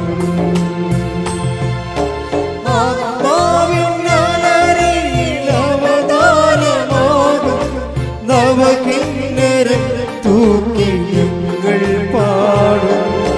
ലോകമാകും ബാബിലോണിൽ തുഴയോരും തന്നിൽ സ്തുതി പാടും. ഇനി ക്രിസ്തുവിൽ ഇവരെ വളർത്തുന്ന ഒരു ഭാഗമാണ് വരുന്നത്. ക്രിസ്തുവിൻ്റെ പ്രഥമ പാഠങ്ങൾ. ഇത് വിശ്വാസത്തിൻ്റെ 6:1 അനുസരിച്ചുള്ള പ്രഥമ പാഠങ്ങളാണ്. ഇനി അടുത്ത പാഠങ്ങളിലേക്ക് പോകുന്ന മുമ്പ് കർത്താവ് പറയും, നിങ്ങൾക്ക് 5 ഭർത്താക്കന്മാരുണ്ട്, നീ ഈ വെള്ളം എനിക്ക് തരുമോ എന്ന് ചോദിക്കുമ്പോൾ, അതായത് ഈ വെള്ളം കുടിക്കുന്ന ഒരിക്കലും ദാഹിക്കത്തില്ല എന്ന് പറയുമ്പോൾ കർത്താവിനോട് ഈ ജീവൻ്റെ ജലം എനിക്ക് തരുമോ എന്ന് ചോദിക്കുവോള്. അപ്പോൾ എനിക്ക് പിന്നീട് വെള്ളം കോരാൻ വരേണ്ടിയില്ലല്ലോ എന്നാണ് അവൾ പറയണത്. അവൾ വിചാരിക്കണം ഈ വെള്ളം തന്നെ ആയിരിക്കും എന്ന് വിചാരിക്കും. അപ്പോൾ കർത്താവ് എന്താ പറയണത്? പോയി നിൻ്റെ ഭർത്താവിനെ വിളിച്ചുകൊണ്ട് വരിക എന്ന് പറയാം. അപ്പോൾ അവളെന്നെ പറയും, എനിക്ക് ഭർത്താവ് ഇല്ല എന്ന് പറയും. അപ്പോൾ ഈശോ എന്ത് പറയും? നിനക്ക് 5 ഭർത്താക്കന്മാർ ഉണ്ടായിരുന്ന്, ഇപ്പോഴുള്ള ആൾ നിൻ്റെ ഭർത്താവ് അല്ലെന്ന് പറയും. അപ്പോഴവൾ പറയും, അങ്ങൊരു പ്രവാചകനാണെന്ന് ഞാൻ മനസ്സിലാക്കുന്നു. കണ്ടാ, ക്രിസ്തുവിനെക്കുറിച്ചുള്ള അറിവ് കൂടി വേണം. വിശ്വാസത്തിൻ്റെ പ്രഥമ പാഠങ്ങൾ പിന്നീട് കണ്ടില്ലേ? വിശ്വാസത്തിൻ്റെ പ്രഥമ പാഠങ്ങളിൽ കർത്താവ് ഒരു അനുഗ്രഹദാതാവിടേക്ക് തോന്നും. ഉടമ്പടിയിൽ കർത്താവ് ഒരു അനുഗ്രഹദാതാവായിട്ട് നിങ്ങൾ തോന്നണത് അവിടെ തന്നെ നിന്ന് കഴിഞ്ഞാൽ കുറച്ച് കഴിയുമ്പോൾ അനുഗ്രഹത്തിൻ്റെ ആ വിളക്ക് കെട്ടുപോകും. എന്താ കാര്യം? അതിൻ്റെ അടുത്ത പാഠമുണ്ട്. എന്താ കാര്യം? അനുതാപത്തിൻ്റെ പാഠമാണ്. എന്താണ്? ഇനി ക്രിസ്തുവിനെ മുന്നോട്ട് അറിയണമെന്നുണ്ടെങ്കിൽ, ഇപ്പോൾ ചില ആൾക്കാർ പറഞ്ഞു, നമ്മൾ യൂട്യൂബിൽ ഇന്ന് എന്തെങ്കിലും നമുക്ക് ഇഷ്ടപ്പെട്ടൊരു കണ്ടൻറ്റ് നമ്മൾ അപ്ലോഡ് ചെയ്തെടുക്കുമ്പോൾ അത് സൗജന്യമായിരിക്കും. അതിൻ്റെ കോംപ്ലിക്കേറ്റഡ് വേർഷനുണ്ട്. അത് പറയും, അത് പേയ്മെൻറ്റ് നടത്തണമെന്ന് പറയും. അത് നിങ്ങൾ പൈസ അടച്ചാലാണ് അത് തരത്തുള്ളൂ, ആ കണ്ടൻറ്റ് തരത്തുള്ളൂ എന്ന് പറയും. ഇതുപോലെ ക്രിസ്തുവിൻ്റെ പ്രഥമ പാഠം, വിശ്വാസത്തിൻ്റെ പ്രഥമ പാഠം സൗജന്യമാണ്. അതിൻ്റെ സെക്കൻഡ് ഗ്രേഡ് വരുമ്പോൾ പറയും പേയ്മെൻ്റ് ഉണ്ടെന്ന് പറയും. എന്താ പേയ്മെൻ്റ് ഉള്ളത്? 5 ഭർത്താക്കന്മാരുണ്ടായിരുന്നു, അതുമായിട്ട് ഇനി മുന്നോട്ട് പോകാൻ പറ്റത്തില്ല, ഇപ്പോഴുള്ള ആൾ നിൻ്റെ ഭർത്താവുമല്ല, അപ്പോൾ അതുകൊണ്ട് ഈ കലാപരിപാടിയും ജീവിതമായിട്ട് മുന്നോട്ട് പോകാൻ പറ്റത്തില്ല. ഞാൻ തന്നിരിക്കുന്ന അനുഗ്രഹം നിൻ്റെ പാപത്തിനുള്ള അംഗീകാരമല്ല, ലൈസൻസ് അല്ലെന്ന് പറയും. ക്രിസ്തുവിനെക്കുറിച്ച് അറിയണ്ടേ? നിത്യരക്ഷയിലേക്കല്ലേ പോണത്. നിത്യരക്ഷയിലേക്ക് നമ്മൾ പോകണം. ഉടനെ അത് എപ്പോഴും നമ്മൾ ശ്രദ്ധിക്കേണ്ടത്, അതായത് നമ്മളുടെ ജീവിത വിശുദ്ധിയും വിശ്വാസത്തിൻ്റെ സങ്കീർണ മായിട്ടുള്ള ബന്ധങ്ങൾ നമ്മൾ ഭയങ്കര ഭയങ്കര ബന്ധമുണ്ട്. നമ്മൾ വിശുദ്ധീകരിക്കണ അനുസരിച്ച് കൊണ്ട് അടയാളങ്ങൾ കൂടിക്കൊണ്ടിരിക്കുകയും ആന്തരികമായ ആഴപ്പെടുത്തലും ബോധ്യം ഉണ്ടായിക്കൊണ്ടിരിക്കും. പ്രാർത്ഥിക്കുക. കർത്താവായ ദൈവമേ, ക്രിസ്തുവിനെ അറിയാൻ, ഗ്രഹിക്കാൻ എന്നെ വിശുദ്ധ ജീവിതത്തിലേക്ക് ആനയിക്കണമേ. ശ്രുതികട ഹല്ലേലൂയ.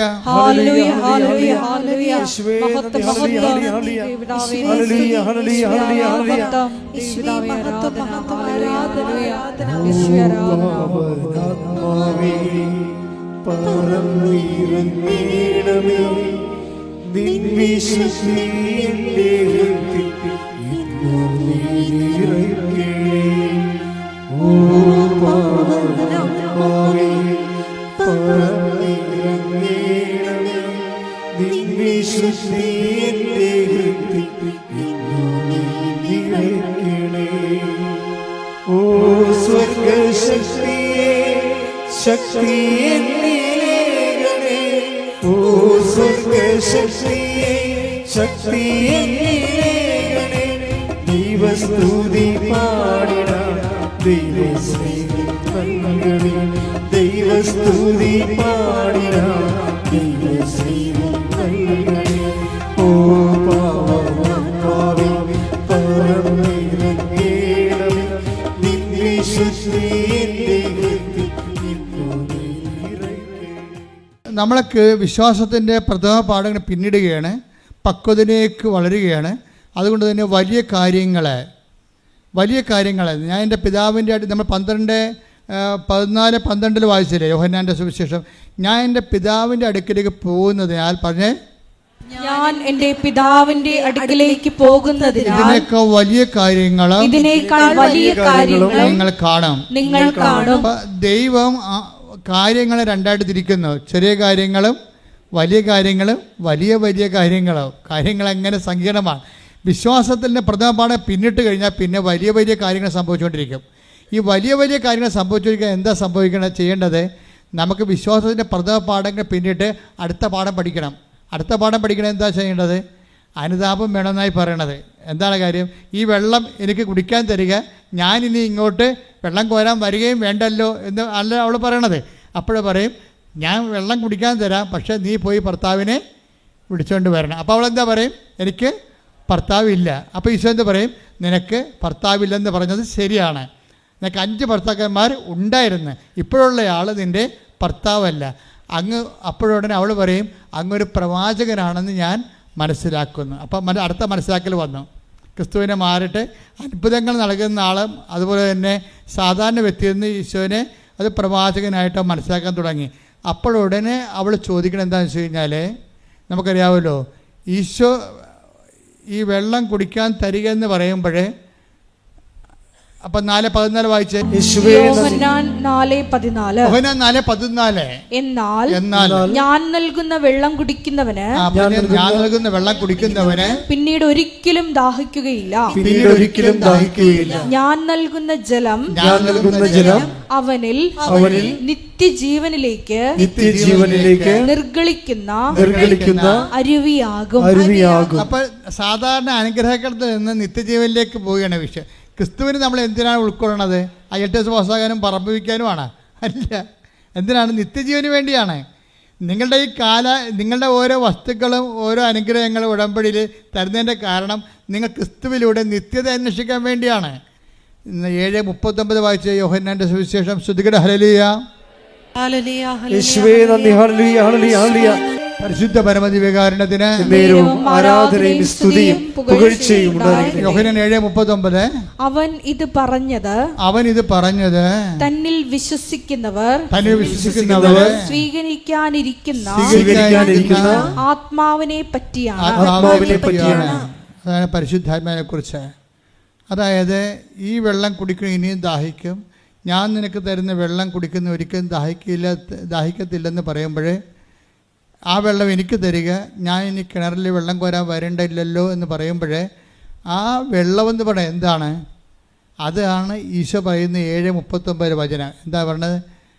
അത് തന്നിൽ വിശ്വസിക്കുന്നവർ പറഞ്ഞേ അത് തന്നിൽ വിശ്വസിക്കുന്നവർ സ്വീകരിക്കാനിരിക്കുന്ന പരിശുദ്ധാത്മാവിനെ കുറിച്ചാണ്. പരിശുദ്ധാത്മാവിനെ കുറിച്ചാണ്. അപ്പൊ നമുക്കൊരു അനുഗ്രഹം കിട്ടിക്കഴിഞ്ഞാൽ വിശ്വാസത്തിന്റെ പ്രഥമ പാഠം കഴിഞ്ഞാൽ പിന്നെ പക്വതയ്ക്ക് വളരണം എങ്ങനെയാണ്? പരിശുദ്ധാത്മാവിനെ സ്വീകരിച്ചുകൊണ്ടാണ്. അതാണ് കർത്താവ് പറഞ്ഞത്. മനസ്സിലായില്ലേ? എന്ന് പറഞ്ഞാൽ പക്വതയ്ക്ക് വളരണം എങ്ങനെയാണ്? പരിശുദ്ധാത്മാവിനെ സ്വീകരിച്ചുകൊണ്ടാണ്. പരിശുദ്ധാത്മാവിനെ സ്വീകരിക്കുന്നത് എന്തിനു വേണ്ടിയാണ്? അനുദിന ജീവിതത്തിന് വേണ്ടിയുള്ളതല്ല, നിത്യതയ്ക്ക് വേണ്ടി കൂടിയുള്ളതാണ്. വീട്ടിലെ അപ്പം ഒരു അനുഗ്രഹം കിട്ടി സാക്ഷ്യം പറഞ്ഞാൽ നിങ്ങൾ പിന്നെ പ്രാർത്ഥിക്കേണ്ടത് എന്താണ്? കർത്താവേ, നിൻ്റെ വരദാനമായ പരിശുദ്ധാത്മാവിനാൽ എൻ്റെയും എൻ്റെ കുടുംബത്തെ നിറക്കണമേ. പറഞ്ഞേ, കർത്താവേ, നിന്റെ വരദാനമായ പരിശുദ്ധാത്മാവിനാൽ എന്നെയും എൻ്റെ കുടുംബത്തെയും നിറക്കണമേ. അപ്പൊ പരിശുദ്ധാത്മാവാണ് ശരിക്കും പറഞ്ഞാൽ അതിൻ്റെ പ്രഥമ പാഠം എന്ന് പറയുന്നത് അനുതാപമാണ്. അതുകൊണ്ടാണ് പത്രോസ് പറയത്തില്ലേ 7:2:38 എന്താ പറയണത്? നിങ്ങൾ പരിശുദ്ധാത്മാവിനെ സ്വീകരിക്കാൻ പറയുമ്പോൾ ഈശോ പറയും, പത്രോസ് ചോദിക്കും, പരിശുദ്ധാത്മാവിനെ സ്വീകരിക്കാൻ ഞങ്ങൾ എന്ത് ചെയ്യണം? അപ്പോൾ എന്താ? നിങ്ങൾ പശ്ചാത്തപിക്കണമെന്ന് പറയും. അപ്പം എപ്പോഴും ബൈബിൾ എങ്ങനെ ഏത് കാലത്ത് വെളിപ്പെടുത്തിയാലും കണ്ടൻറ്റ് വൈസ് സെയിം ആയിരിക്കും. ഇവർ പരസ്പരം എഴുതപ്പെടുന്ന ആൾക്കാർ ചോക്ക് പോലെ ഇരിക്കുന്ന ആൾക്കാരാണ്. എഴുതുന്നത് പരിശുദ്ധാത്മാവാണ് എഴുതണമെങ്കിലും എഴുതുന്ന ആൾ ചോക്കാണ്. ചോക്ക് ഇപ്പോൾ അധ്യാപകൻ നമ്മൾ ടേബിളിൽ അല്ലെങ്കിൽ ബോർഡിൽ എഴുതണത് അധ്യാപകനാണ് എഴുതുന്നത്, ചോക്കാണ് എഴുതണത്. അധ്യാപകനല്ല എഴുതണത്, ചോക്ക് കൊണ്ടാണ് എഴുതണത്. ഇപ്പോൾ യോഹന്നാനൊക്കെ ഒരു ചോക്കാണ്, പത്രോസും ഒരു ചോക്കാണ്. അവരെ കൊണ്ട് പരിശുദ്ധാത്മാവ് എഴുതുന്നതാണ്, പല കാലങ്ങളിൽ എഴുതുന്നതാണ്. പക്ഷേ ആ എഴുതുന്ന ആൾ പരിശുദ്ധാത്മാവ് ആയതുകൊണ്ടും ഒരേ ഒരാളായത് കൊണ്ടും എവിടെ എന്ത് പറഞ്ഞാലും പരസ്പര വിരുദ്ധം ഉണ്ടാകത്തില്ല. ഇവിടെ എന്താ പറഞ്ഞത്? നിനക്ക് ഈ വെള്ളം കുടിച്ചാൽ നീ ദാഹിക്കും അല്ലേ? ഞാൻ തരുന്ന വെള്ളം കുടിച്ചാൽ നിനക്ക് ദാഹിക്കത്തില്ല. ഞാൻ തരുന്ന വെള്ളം എന്താണ്? അത് 7:39 തന്നെ വിശ്വസിക്കാതിരുന്നവർ സ്വീകരിക്കാതിരുന്ന പരിശുദ്ധാത്മാവിനെ കുറിച്ചാണ് അവൻ പറഞ്ഞത്. ഈ ആത്മാവിനെ കിട്ടാൻ എന്താ പറയണം? എന്താ മാർഗം? ഈ ആത്മാവിനെ കിട്ടാൻ പശ്ചാത്താപം തന്നെ പറയണം. പോയി ഭർത്താവിനെ വിളിച്ചുകൊണ്ട് വരണം. അപ്പോൾ പറഞ്ഞ് ഞാൻ എൻ്റെ ഇപ്പോൾ അപ്പോൾ എനിക്ക് ഭർത്താവില്ല, നിനക്ക് ഭർത്താവില്ലെന്ന് പറഞ്ഞ് ശരിയാണ്. 5 ഭർത്താക്കന്മാരുണ്ടായിരുന്നു, ഇപ്പോഴുള്ള ആൾ നിൻ്റെ ഭർത്താവല്ല എന്ന് പറയുമ്പോഴേ അനുതാപത്തിലേക്ക് അവളെ കൊണ്ടുവരികയാണ് ശരിക്കും പറഞ്ഞാൽ. ഇത് തന്നെ സഭ സ്ഥാപിക്കപ്പെടുമ്പോഴും പത്രോസിലൂടെ പറഞ്ഞതാണ്, ഈ ആത്മാവിനെ സ്വീകരിക്കാൻ ഞങ്ങൾ എന്ത് ചെയ്യണമെന്ന് ചോദിക്കും. അപ്പോൾ എന്താ പത്രോസ് പറയണത്? പ്രവർത്തനങ്ങൾ 2:38 പത്രോസ്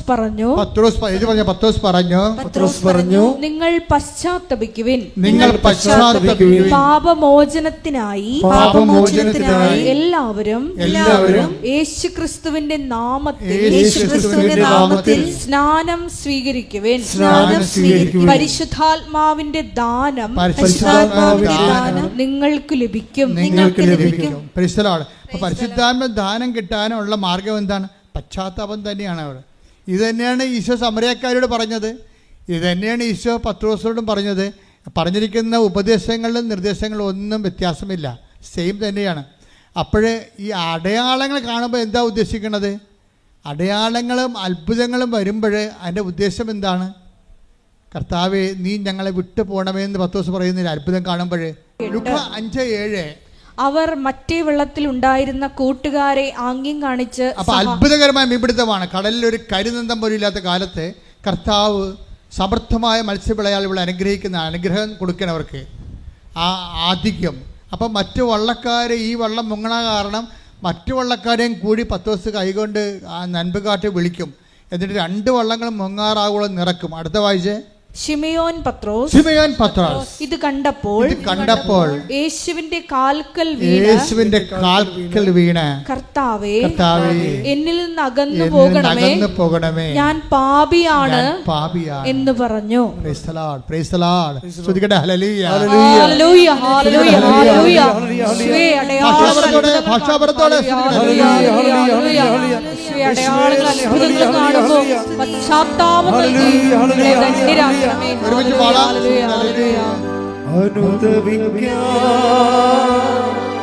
കൃപയേ ഗണമേ, അനുതാപം ഞങ്ങൾക്ക് നൽകേണമേ. അനുദപിക്കാൻ കൃപയേ ഗണമേ, അനുതാപം ഞങ്ങൾക്ക് നൽകേണമേ.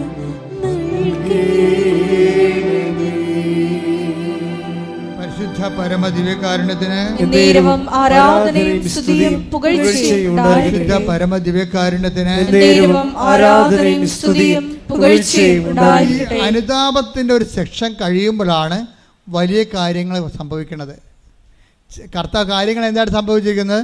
കർത്താവ് കാര്യങ്ങളെ രണ്ടായിട്ട് തിരിക്കുന്നു. ചെറിയ കാര്യങ്ങളും ഇവയേക്കാൾ വലിയ കാര്യങ്ങളും. വലിയ കാര്യങ്ങൾ സംഭവിക്കുന്നത് എപ്പോഴാണ്?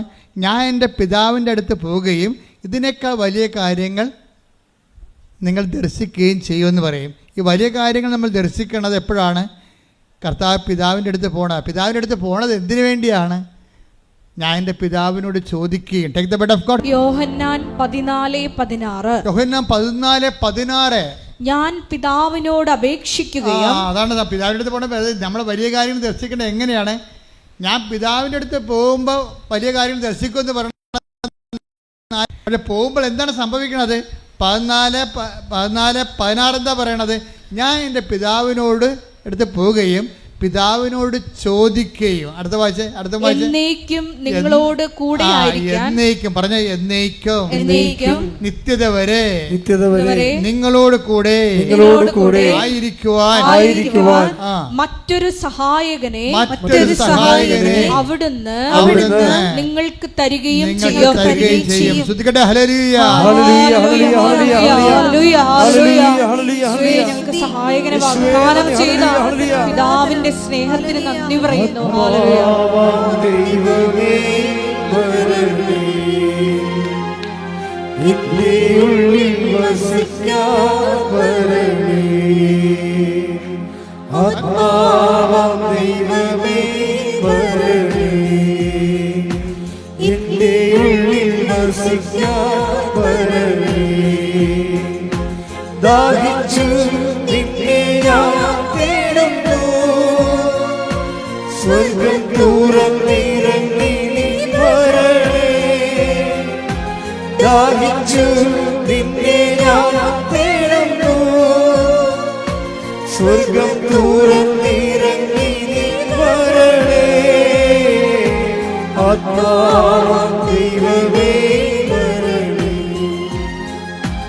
എന്റെ ഉള്ളിൽ വസിക്കാൻ വരണേ. പരിശുദ്ധ പരമദിവ്യകാരുണ്യത്തിന് ആരാധനയും സ്തുതിയും പുകഴ്ചയും ഉണ്ടായിരിക്കട്ടെ. ഇവരുടെ അനുതാപത്തിൻ്റെയും പശ്ചാത്താപത്തിൻ്റെയും കണ്ടന്റ് വൈസ് പാപത്തെക്കുറിച്ചുള്ള ഒരു ദുഃഖമോ പാപം ഉപേക്ഷിക്കലോ മാത്രമല്ല, മറിച്ച് എന്താണ്?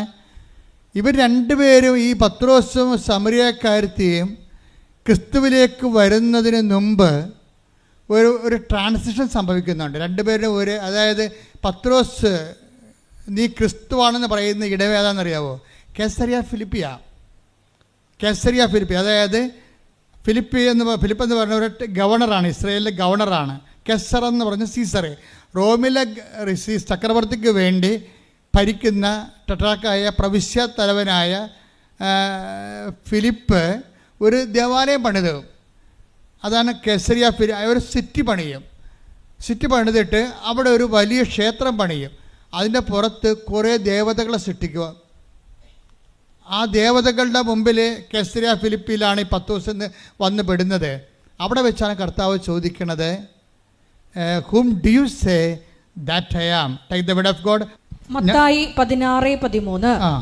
യേശു കേസറിയ ഫിലിപ്പി പ്രദേശത്തെത്തിയപ്പോൾ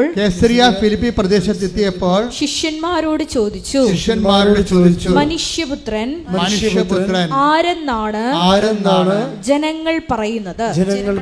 അവിടെയാണ് വിഷയം വന്നത്. കാര്യം ഈ ഫിലിപ്പ് ഗവർണറെ ഈ സീസറിനെ പ്രോത്സാഹിപ്പിക്കാൻ വേണ്ടി അദ്ദേഹത്തിൻ്റെ പല വിഗ്രഹങ്ങളെ ഇവിടെ സ്ഥാപിച്ചിട്ടുണ്ട്. ചക്രവർത്തിയുടെ വിഗ്രഹമുണ്ട്, പിന്നെ കുറഞ്ഞിട്ട് ചക്രവർത്തി ആരാധിക്കുന്ന ഡയാന ദേവിയുടെ വിഗ്രഹമുണ്ട്. പല വിഗ്രഹങ്ങളെ ഇങ്ങനെ ഈ മട്ടുപ്പാവൂർ ഈ കേസറിയ ഫിലിപ്പിയുടെ ക്ഷേത്രത്തിന് മുകളിലുണ്ട്. അപ്പോൾ പത്രോസിൻ്റെ ഇതിന് മുമ്പ് നിർത്തിയിട്ടാണ് ചോദിക്കുന്നത്, whom do you say that I am? എന്ന് ചോദിക്കുമ്പോൾ പത്രോസ് ഈ ക്ഷേത്രങ്ങളുടെ മുകളിലിരിക്കുന്ന എല്ലാ വിഗ്രഹങ്ങളെയും ഇങ്ങനെ നോക്കും. അപ്പോൾ ബറൂക്കിൻ്റെ പുസ്തകത്തിൽ എഴുതിയിട്ടുണ്ട്, എന്താണ്? അവയ്ക്ക് കണ്ണുണ്ട് പക്ഷെ കാണുന്നില്ല, അവയ്ക്ക് ചെവി കൊണ്ട് പക്ഷെ കേൾക്കുന്നില്ല, അവ സംസാരിക്കുന്നില്ല, അവയ്ക്ക് ജീവനില്ല. ഇത്രയും മനസ്സിലാക്കിയിട്ട് പത്രോസ് ഒരു നെടുവീർപ്പോടെ പറയും, ഇതുപോലെയുള്ള കണ്ണ് കാണാത്ത, ചെവി കേൾക്കാത്ത, ജീവനില്ലാത്ത ദൈവമല്ല നീ. You are Christ, the son of the living God. നീ ജീവിക്കുന്ന ദൈവത്തിന്റെ പുത്രനായ മിശിഹ. കൈയടിക്കട്ടെ, സ്തുതിക്കട്ടെ. ഹല്ലേലൂയ. ഹല്ലേലൂയ, ഹല്ലേലൂയ, ഹല്ലേലൂയ, ഹല്ലേലൂയ. മഹത്വം, ആരാധന, ആരാധന. ഹല്ലേലൂയ. അത്യുന്നതനീ, നിന്നെപ്പോലൊരു ദൈവമില്ല. ഉന്നതനീ, അത്യുന്നതനീ, നിന്നെപ്പോലൊരു ദൈവമില്ല. അത്ഭുതവാൻ, അതിശയവാൻ, നീ മാത്രമൻ ദൈവമെന്നും. അപ്പോൾ പത്രോസ് പറയും, ഇതുപോലുള്ള ഒരു ദൈവമല്ല നീ. നിന്നെ ഞാൻ കണ്ടു. നീ കണ്ണിന് കാഴ്ച കൊടുക്കണേ കണ്ടു, ചെവികൾക്ക് കേൾവി കൊടുക്കണേ കണ്ടു, ഊമന സംഭാഷണ ശക്തി കൊടുക്കണേ കണ്ടു, കടലും മീത് നടക്കുന്ന കണ്ടു. നീ മനുഷ്യൻ്റെ കണ്ണീരൊപ്പുന്ന ജീവനുള്ള ദൈവമാണ്. You are Christ, the son of the living God. നീ ജീവിക്കണം ദൈവത്തിൻ്റെ പുത്രനായ ക്രിസ്തുവാകുന്നു. ശ്രുതികട്ടെ. ഹല്ലേലൂയ. Hallelujah, hallelujah, hallelujah, hallelujah. യേശുവേ, മഹത്വം, ഹല്ലേലൂയ, ഹല്ലേലൂയ, ഹല്ലേലൂയ. ആരാധന, ആരാധന. ഹല്ലേലൂയ, ഹല്ലേലൂയ. ആരാധന, ആരാധന. ഹല്ലേലൂയ, ഹല്ലേലൂയ. മഹത്വം, മഹത്വം, മഹത്വം. ആരാധന, ആരാധന. ഹല്ലേലൂയ. യേശുവേ, ആരാധന. ജീവനുള്ള ദൈവത്തിൻ്റെ മിശിഹ പുത്രനാണ് നീ എന്ന് പറഞ്ഞ സമയത്ത് ഈശോ പറഞ്ഞു, ഇവിടെ വെച്ച് സാക്ഷരത, ഈ ക്ലാസ് അവസാനിക്കുകയാണ്. കർത്താവ് പറഞ്ഞു, ഈ ക്ലാസ് ഇവിടെ വെച്ച് അവസാനിക്കുകയാണ്. I proclaim me myself as a മിശിഹ. നീ എന്നെ മിശിഹായായിട്ട്, രക്ഷകനായിട്ട്, ദൈവപുത്രനായിട്ട് ഏറ്റു പറഞ്ഞു. അത് നീയല്ല, അത് ഐ നോ ഇറ്റ്. അത് നീയല്ല, എൻ്റെ പിതാവിൻ്റെ പരിശുദ്ധാത്മാവാണ് നിന്നിലൂടെ സംസാരിച്ചത്. അപ്പോൾ അതാണ് നിനക്ക്. പക്ഷേ പിന്നെ ഈശോ പറയും, ഈ പറഞ്ഞത് നമ്മൾ ഇവിടെ വെച്ച് അവസാനിപ്പിക്കുകയാണ്. ഇനി ഇതിന് പേയ്മെൻ്റ് ഉണ്ട്. ഇത് നീ അറിഞ്ഞു, അത് അനുഭവമാക്കുന്നതിന് വേണ്ടി പേയ്മെൻ്റ് ഉണ്ടെന്ന് പറയും. അതാണ് അതിനുശേഷം അവൻ പറയാൻ തുടങ്ങിയിട്ടുണ്ട്. എന്താ പറഞ്ഞത്? അതിൻ്റെ താഴെയുള്ള വീടാർപ്പണ പ്രവചനം വായിച്ച് 17 താഴെയുള്ളത് 16:21. അപ്പോൾ മുതൽ ഉണ്ടായി. ഇപ്പോൾ മുതലാണ് സംഭവിക്കുന്നത്. എന്താണ് അപ്പോൾ മുതൽ? യേശു അതെ, ക്രിസ്തുവാണെന്നുള്ള അറിവിൽ കൊണ്ടേ പത്രോസിനെ എത്തിച്ചു. ആ ക്ലാസ് അവിടെ വെച്ച് സ്റ്റോപ്പ് ചെയ്തു. അപ്പോൾ മുതൽ യേശു തനിക്ക് ജെറുസലേമിലേക്ക് പോകേണ്ടിയിരിക്കുന്നുവെന്നും ശ്രേഷ്ഠന്മാരിൽ നിന്നും പ്രധാന പുരോഹിതന്മാരിൽ നിന്നും നിയമജ്ഞരിൽ നിന്നും വളരെയേറെ സഹിക്കേണ്ടി വരുമെന്നും താൻ വധിക്കപ്പെടുമെന്നും എന്നാൽ മൂന്നാം ദിവസം ഉയർപ്പിക്കപ്പെടുമെന്നും ശിഷ്യന്മാരെ അറിയിച്ചു തുടങ്ങി. രണ്ടാമത്തെ അറിയിപ്പ് തുടങ്ങുകയാണ്. ആ ക്ലാസ് മാറുകയാണ് പക്വതയിലേക്ക്. നമുക്ക് വിശ്വാസത്തിൻ്റെ പ്രഥമ പാഠങ്ങൾ പിന്നിട്ട് പക്വതയിലേക്ക് വളരാൻ വേണ്ടി പറയുമ്പോൾ, പക്വതയിൽ ക്രിസ്തുവിനെ നിത്യതയുടെ അച്ചാരമായിട്ട് കണ്ടെത്തിയവൻ, അതിൻ്റെ മുഴുവൻ തുക കൊടുത്താൽ മാത്രമേ ഇത് മൊത്തമായിട്ട് നമ്മുടെ സ്വന്തമായിട്ട് മാറത്തുള്ളൂ. നീ ക്രിസ്തുവാണെന്ന് പറയുമ്പോൾ നമ്മൾ അഡ്വാൻസ് കൊടുക്കുകയാണ്, ദാറ്റ്സ് ഓക്കെ. പക്ഷെ അച്ചാരം മാത്രമാണത്. അതിൻ്റെ മുഴുവൻ തുകയും കൊടുക്കണം. അതിനകത്ത് പേയ്മെൻ്റ് ഉണ്ട്. കുറച്ച് ക്രിസ്തുവിനെ പ്രതി കുറച്ച് ക്ലേശങ്ങളുണ്ട്, അല്ലേ? അത് ആ ക്ലേശങ്ങൾ ക്രിസ്തുവിനെ പ്രതി എടുക്കണം. നമുക്കുണ്ടാകുന്ന ചില ക്ലേശങ്ങളെ അത് കുറച്ച് ലോങ് ചെയ്യുന്നതാണെങ്കിൽ അത് നിങ്ങൾ ക്രിസ്തുവിനെ പ്രതിയാക്കണം. കാര്യം നിങ്ങൾ പറയും, ഉടമ്പടി എടുത്തിട്ട് 5 കാര്യങ്ങളും നടന്നു, ഭർത്താവിന് സംശയം മാത്രം മാറിയില്ലെന്ന് പറയും. ഇപ്പോൾ ഒന്നും മാറാത്ത പോലെയാണ് ഈ പന്നി പറയണത്. അതാണ് പ്രശ്നം. ഈ 5 കാര്യങ്ങൾ ഉടമ്പടി എടുത്ത് നടന്നു, ഭർത്താവിൻ്റെ സംശയം മാത്രം മാറിയില്ലെന്ന് പറയും. അപ്പോൾ ഇവർക്ക് 5 കാര്യങ്ങൾക്കും ഇവർക്ക് ഒന്നും നടക്കാത്ത പോലെയുള്ള അളിഞ്ഞ മോന്തമായിട്ടാണ് ഇവർ കസായം കെട്ടി എഴുന്നള്ളിക്കണത്. ദാറ്റ് മീൻസ് എന്താണ്? നിങ്ങൾ ക്രിസ്തുവിനെ അറിഞ്ഞിട്ടില്ല എന്നതിൻ്റെ അർത്ഥം. നിങ്ങൾ അറിഞ്ഞിട്ടില്ല എന്ന് പറയും. അവിടെ എൻ്റെ വിഷയം എന്ന് പറയണത്, ഈ സംശയം എന്ന് പറയുന്നത് ചില സമയത്ത് ഒരു 5 കൊല്ലം കൂടി എടുക്കുമെന്ന് വിചാരിച്ചു. അത്രയും കാലമുള്ള ക്ലേശങ്ങളെ ക്രിസ്തുവിനെ പ്രതി എടുക്കണം. എന്നെ അനുഗമിക്കാൻ ആഗ്രഹിക്കുന്നവൻ. മത്തായി 16:24. മത്തായി 16:24. യേശു ശിഷ്യന്മാരോട് അരുൾ ചെയ്തു. യേശു ശിഷ്യന്മാരോട് അരുൾ ചെയ്തു, ആരെങ്കിലും എന്നെ അനുഗമിക്കാൻ ആഗ്രഹിക്കുന്നെങ്കിൽ അവൻ തന്നെ തന്നെ പരിത്യജിച്ച് തന്റെ കുരിശുമെടുത്ത് എന്നെ അനുഗമിക്കട്ടെ. കണ്ടോ? അപ്പോൾ ഇനി അടുത്ത നടപടിയില് നമുക്ക് 6 കാര്യങ്ങൾ എഴുതി വെച്ചാലും ചിലപ്പോൾ 3 കാര്യങ്ങൾ നടന്നിട്ട് മൂന്നാമത്തെ കാര്യം നിങ്ങൾ ഓർക്കും ഉടനെ പുതുക്കുമ്പോൾ ഉടനെ നടക്കുമെന്ന്. പുതുക്കുമ്പോൾ ഉടനെ അത്ഭുതം നടക്കും. എന്താ നടക്കണമെന്ന് അറിയാമോ? ക്രിസ്തുവിനെ സ്വീകരിക്കാനുള്ള മാനസികാവസ്ഥ നിങ്ങളുടെ കണ്ണ് തുറന്നു തരും കർത്താവ്. എന്താ അത്? നിങ്ങളിപ്പോൾ അനുഭവിക്കുന്ന ക്ലേശങ്ങളെ കർത്താവിൻ്റെ നാമത്തിൽ ദൈവസ്നേഹത്തോടെ എടുത്താൽ ക്രിസ്തുവിനെ നിങ്ങൾക്ക് കിട്ടുമെന്ന് പറഞ്ഞു തരും. അതുപോലെ പരിശുദ്ധാത്മാവിന് നിത്യതയും കിട്ടും. അപ്പോൾ നിങ്ങൾ ക്രിസ്തുവിനെ ആഗ്രഹിച്ചുകൊണ്ടാണ്. അപ്പോൾ പത്രോസ് പറഞ്ഞ് ഇത് ഭയങ്കര പാടാണ്, ഇത് കേൾക്കാൻ ഭയങ്കര ബുദ്ധിമുട്ടാണ് എന്ന് പറഞ്ഞ് ക്രിസ്തുവിനെ മാറ്റി നിർത്തിയിട്ട് അവനോട് ദുർന്യായം പറയാൻ തുടങ്ങി. അങ്ങനെയല്ല കർത്താവേ, അപ്പം നിങ്ങളും പറയും അതുപോലെ. അങ്ങനെയല്ല, ബാക്കി എനിക്ക് മകന് ജോലി കിട്ടിയത് അവന് കൊള്ളാം, പക്ഷേ സംശയം ഭർത്താവിൻ്റെത് ഞാനല്ലേ അനുഭവിക്കണത്, എന്നെയല്ലേ സംശയം. മകന് ജോലി കിട്ടി അത് കൊള്ളാം, അതിപ്പോൾ തന്നില്ലെങ്കിലും കുഴപ്പമില്ല, അവൻ എങ്ങനെയും നേടിയെടുത്തുള്ളൂ, എന്നാലും സംശയമൊന്നും മാറ്റി. അപ്പോൾ നോക്കുക, അപ്പോൾ ക്രിസ്തുവിനെ നിങ്ങൾക്ക് വേണ്ടപ്പോഴും അപ്പോൾ അപ്പോഴും നിങ്ങളുടെ അവലാദികൾ മാറിയാൽ മതി. അപ്പോൾ അവലാതി മാറ്റാനുള്ള ഉപാധിയായിട്ട് ക്രിസ്തുവിനെ കണ്ടു കഴിഞ്ഞാൽ ക്രിസ്തുവിനിൽ നിന്നുള്ള യഥാർത്ഥ കൃപ നിങ്ങൾക്ക് നഷ്ടപ്പെടാനുള്ള സാധ്യതയുണ്ട്. You got the point. പ്രീഡിയോ. അതുകൊണ്ട് വളരെ ശ്രദ്ധിച്ച് വേണം. അപ്പോൾ ഉടനെ 10 ദിവസം മാറ്റി നിർത്തി. Take the word of God. Mathai 16:22. Mathai 16:22. പത്രോസ് അവനെ മാറ്റി നിർത്തി തടസ്സം പറയാൻ തുടങ്ങി. ദൈവം കനിയട്ടെ, കർത്താവേ, ഇതൊരിക്കലും നിനക്ക് സംഭവിക്കാതിരിക്കട്ടെ. അപ്പൊ ഇത് ഇത്രയും പറയുമ്പോൾ ക്ലേശങ്ങൾ വരുമ്പോൾ പറയും അത് നടക്കാതിരിക്കട്ടെ കർത്താവേ, അത് നടക്കാതിരിക്കട്ടെ കർത്താവേ എന്ന് പറയും. ഇത് നമ്മളെല്ലാവരും പറയും, ഞാനും പറയും, നിങ്ങളും പറയും. പക്ഷേ സെക്കൻഡ് ഫേസ്, എന്നെപ്പോലുള്ള ഒരു സെക്കൻഡ് ഫേസിൽ അത് നടക്കണ കർത്താവേ, നിൻ്റെ തിരുമനസ്സ് നിറവേറിയാൽ മതി, നിൻ്റെ നാമം പൂജിതമായാൽ മതി, അതാണ് ഞാൻ എപ്പോഴും പ്രാർത്ഥിക്കണമെന്ന് പറയും. കാര്യം സ്വർഗസ്ഥനായ പിതാവ് എന്ന് പറഞ്ഞത് ഒരു രക്ഷയുമില്ലാത്തൊരു പ്രാർത്ഥനയാണ്. സ്വർഗസ്ഥനായ പിതാവിൻ്റെ ഒരു പ്രാർത്ഥനയ്ക്ക് ഒരു ജന്മത്തെ നിലനിർത്താൻ കഴിയാൻ പറ്റും. ഒരു വരി മതി. ഞാൻ എപ്പോഴും പ്രാർത്ഥിക്കും, കർത്താവേ ഞങ്ങളെ പ്രലോഭനങ്ങൾ ഉൾപ്പെടുത്തരുത്, തിന്മയെ രക്ഷിക്കണമേ. ഈ ഒരൊറ്റ വരി ആദ്യം മതിയെങ്കിൽ നമുക്കൊരു ദിവസം മൊത്തം ജീവിക്കാൻ പറ്റും. എന്താ പറഞ്ഞ? കർത്താവ് ഞങ്ങളെ പ്രലോഭനത്തിൽ ഉൾപ്പെടുത്തരുത്, തിന്മയെ രക്ഷിക്കണമേ. പ്രലോഭനം എന്തെല്ലാം ഉണ്ട് ശരിക്കും പറഞ്ഞാൽ. ഒരുത്ത സ്വിറ്റ്സർലൻഡിൽ പോയപ്പോഴും ഉടനെ അവൻ പറഞ്ഞ് അവിടെ 4 ലക്ഷം ശമ്പളമാണെന്ന് പറഞ്ഞു. ഉടനെ നമ്മുടെ വീട് സ്ഥലവും വിറ്റ് അപ്പനെയും അമ്മനെയും പുതപ്പിച്ച് കിടത്തിയിട്ട് നമ്മൾ സ്വിറ്റ്സർലൻഡിൽ പോകും. പ്രലോഭനമാണ്. അവിടെ ചെന്നപ്പോൾ കൂട്ടുകാരൻ ജോലി കിട്ടി, അവൻ്റെ ജോലി തന്നെ നമ്മളവിടെ ചെന്നപ്പോൾ അവൻ്റെ ജോലിയും പോയി. അങ്ങനെ പ്രലോഭനത്തിൽ ഉൾപ്പെടുത്തരുത്. നമ്മളെല്ലാം നന്മയായിട്ട് തോന്നണതാണത്. ഈ പ്രലോഭനത്തിൽ ഉൾപ്പെട്ട് കേരളം ഒരു പരുവത്തിലായി, കണ്ടവൻ്റെ കയ്യിലുമായി, നമ്മുടെ കിഡ്നി വരെ ബാങ്കുകാരൻ്റെ കയ്യിലായി. എന്താണ് അല്ല തമസല്ലേ? എല്ലാവരുടെ കിഡ്നിയും പണയമാണ്. ഇടയ്ക്കൊന്ന് തപ്പി നോക്കണേ, ബാങ്കുകാർ അടിച്ചിട്ട് പോയാന്നറിയത്തില്ല. അതിൻ്റെ പ്രശ്നം വെച്ചാൽ ഓരോ കാര്യം വരുമ്പോൾ മക്കളെടുത്ത് ചാടും, നമ്മളെ കൂടെ ചാടും. ഞാൻ ക്യാമറ വെള്ളത്തിലോട്ട് പോട്ടെ, ആ വെള്ളത്തിലോട്ട് പോട്ടെ. നമ്മൾ മക്കളുടെ കൂടെ ചാടുകയാണേ. മക്ക് വിവരമില്ല പറഞ്ഞായിരിക്കും ചിലപ്പോഴേ അവിടെ കൂട്ടുകാരൻ്റെ പോയെന്ന് പറഞ്ഞാൽ നമ്മളുടെ വീട് സ്ഥലവും വിറ്റ് ആ പിള്ളേരുടെ കൂടെ വെള്ളത്തിൽ ക്യാമറയുമായിട്ട് ചാടണം പോലെ ചാടിയതാണ്. അങ്ങനെ വരുമ്പോൾ ഞങ്ങളെ എപ്പോഴും നമ്മൾ ഇത് പ്രാർത്ഥിക്കണം. എന്താണ്? ഞങ്ങളെ സ്വർഗസ്ഥനായ പിതാവ് മൊത്തം പ്രാർത്ഥിക്കുന്നതിനേക്കാളും അത് നിങ്ങൾ പ്രാർത്ഥിച്ചോ, പക്ഷേ അതിൻ്റെ ഓരോ വരിയും രാവിലെ എഴുന്നേൽക്കുമ്പോൾ അന്നു വേണ്ട ആഹാരം ഇത് ഞങ്ങൾക്ക് തരണമേ, അന്ന് ഇന്നത്തെ കാര്യം നടത്തി തരണമെന്നാണ്. അതിൽ ഏറ്റവും വലിയ സംഭവം വരും അത്. പിന്നെ എന്താണ്? ഞങ്ങൾക്ക് എന്തെല്ലാം നടത്തി തന്നാലും ഞങ്ങൾ പ്രലോഭനത്തിൽ വീണ് കഴിഞ്ഞാൽ ഈ ജന്മത്ത് പൊങ്ങി വരത്തില്ല. കാരണം നമ്മുടെ വീടും കുടിയും എല്ലാം പാട്ടത്തിലും കടത്തിലുമായി. നമ്മൾ ഒരു മെത്തയുടെ പരസ്യം കാണുമ്പോൾ തോന്നും, ഒരു മെത്തയുടെ പരസ്യം കണ്ട് പപ്പ നല്ല മെത്ത, നല്ല അടി, നമുക്കതൊരെണ്ണം മേടിക്കണം. എന്തിനാണ്? വാടക വീട്ടിൽ ഇടാനാണ്. അപ്പം ചോദിക്കണം അതാണ്.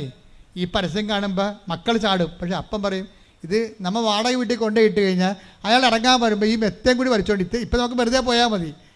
നമ്മൾ വാടക വീട്ടിൽ കൊണ്ടുപോയി മെത്ത ഇട്ട് കഴിഞ്ഞാൽ ഇത് നമ്മൾ അടുത്ത വണ്ടിക്ക് ഏത് ഓട്ടോറിക്ഷക്കാരന് പിന്നെ 120 രൂപ വേറെ കൊടുക്കണം ഈ മെത്ത ചുമക്കാൻ വേണ്ടി. അതാ പ്രശ്നം. അപ്പോൾ ഒരു പ്രലോഭനത്തിൽ വീണതാണ് ശരിക്കും പറഞ്ഞാൽ. അതുകൊണ്ടാണ് കർത്താവ് നേരത്തെ അഡ്വാൻസായിട്ട് ഒരു പ്രൊട്ടക്ഷൻ പ്രെയറാണത്. അതിൻ്റെ അകത്ത് എന്തെല്ലാം ഉണ്ടെന്നറിയാം. പ്രൊട്ടക്ഷൻ പ്രെയർ ഉണ്ട്, ഡെലിവറൻസ് പ്രെയർ ഉണ്ട്, ഡെയിലി മെയിൻ്റനൻസ് പ്രെയർ ഉണ്ട്. സ്വർഗസ്ഥനായ പിതാവിൽ നിങ്ങൾ എന്നാ ജാതി ആയാലും ശരി, ആ സ്വർഗസ്ഥനായ പിതാവ് ഒന്ന് പഠിച്ചു വെക്കണം. നല്ലതാണ് കേട്ടോ.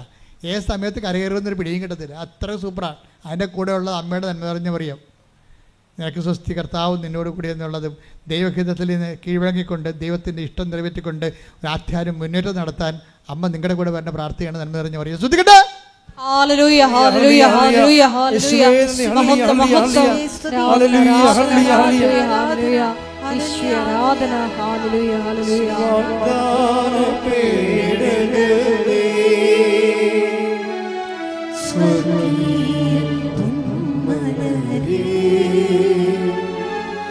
കൃപാസനത്തിൻ്റെ അമ്മേ, പ്രസാദം പരമാതാവേ. പരിശുദ്ധ പരമ ദിവ്യകാരുണ്യത്തിന് നേരവും ആരാധനയും സ്തുതിയും പുകഴ്ചയും ഉണ്ടായിരിക്കട്ടെ. പരിശുദ്ധ പരമ ദിവ്യകാരുണ്യത്തിന് നേരവും ആരാധനയും സ്തുതിയും പുകഴ്ചയും ഉണ്ടായിരിക്കട്ടെ. പത്രോസിന്റെ ക്രിസ്തുവിലേക്കുള്ള ദൂരത്തില് ഒരു ട്രാൻസിഷൻ എന്താണ്, ഒരു പെട്ടെന്നുള്ള ഒരു ഷിഫ്റ്റിംഗ് വരുന്നുണ്ട്. ഷിഫ്റ്റിംഗ് എന്ന് വെച്ച് കഴിഞ്ഞാൽ പത്രോസ് നീ ക്രിസ്തുവാണെന്നെല്ലാം പ്രഖ്യാപിച്ച് കഴിഞ്ഞതിന് ശേഷം പെട്ടെന്ന് പത്രോസിനോട് പറഞ്ഞു, നീ ജീവനുള്ള ദൈവത്തിൻ്റെ പുത്രനായ മിശിഹായാണെന്ന് പത്രോസ് പ്രഖ്യാപിച്ചു. എപ്പോഴും നമ്മളൊരു ട്രാൻസിഷന് മുമ്പ് അല്ലെങ്കിൽ നമ്മളൊരു വിശ്വാസത്തിൻ്റെ രണ്ടാം ഘട്ടത്തിൽ നമ്മൾ ക്രിസ്തുവിലേക്ക് എക്സ്ട്രാക്ഷൻ വരണം. ക്രിസ്തുവിനെ അറിഞ്ഞിട്ടും പിന്നെ കാണുന്ന സ്ഥലങ്ങളിലെല്ലാം നമ്മൾ പ്രാർത്ഥിക്കാൻ പോയാൽ പ്രശ്നമുണ്ടാവുന്നല്ല, നമ്മൾ ക്രിസ്തുവിനെ അത്ര കണ്ട് നമുക്ക് അനുഭവവേദ്യമാകാതെ വരും. പ്രശ്നം എന്താ? ഒരു പ്രശ്നം ഉണ്ടാകത്തില്ല. വേണമെങ്കിൽ നിരീശ്വരവാദിയായിട്ട് ഞങ്ങൾ ഇവിടെ ജീവിക്കാം. നിരീശ്വരന്മാരൊക്കെ കണ്ടില്ലേ, ടി വിയിലിരുന്ന് ചർച്ച ചെയ്യുന്ന നിരീശ്വരന്മാർ ആരെങ്കിലും അവിടെ എല്ലാം നല്ല ആരോഗ്യമുള്ളവരല്ലേ? ടി വിയിൽ ചർച്ച ചെയ്യണ എല്ലാ നിരീശ്വരന്മാരെന്ന് നോക്കി എല്ലാവരും നല്ല ആരോഗ്യമുള്ളവരും സൗന്ദര്യമുള്ളവരുമാണ്. അപ്പോൾ സൗന്ദര്യവും ആരോഗ്യം ഉണ്ടാകണമെങ്കിൽ ഈശ്വരവിശ്വാസം വേണ്ടെന്ന് അവരെ കണ്ടാൽ മനസ്സിലാവും. നമ്മൾ ഈശ്വരൻ്റെ അടുത്ത് എന്തിനാണ് വിശ്വസിക്കുന്നത്?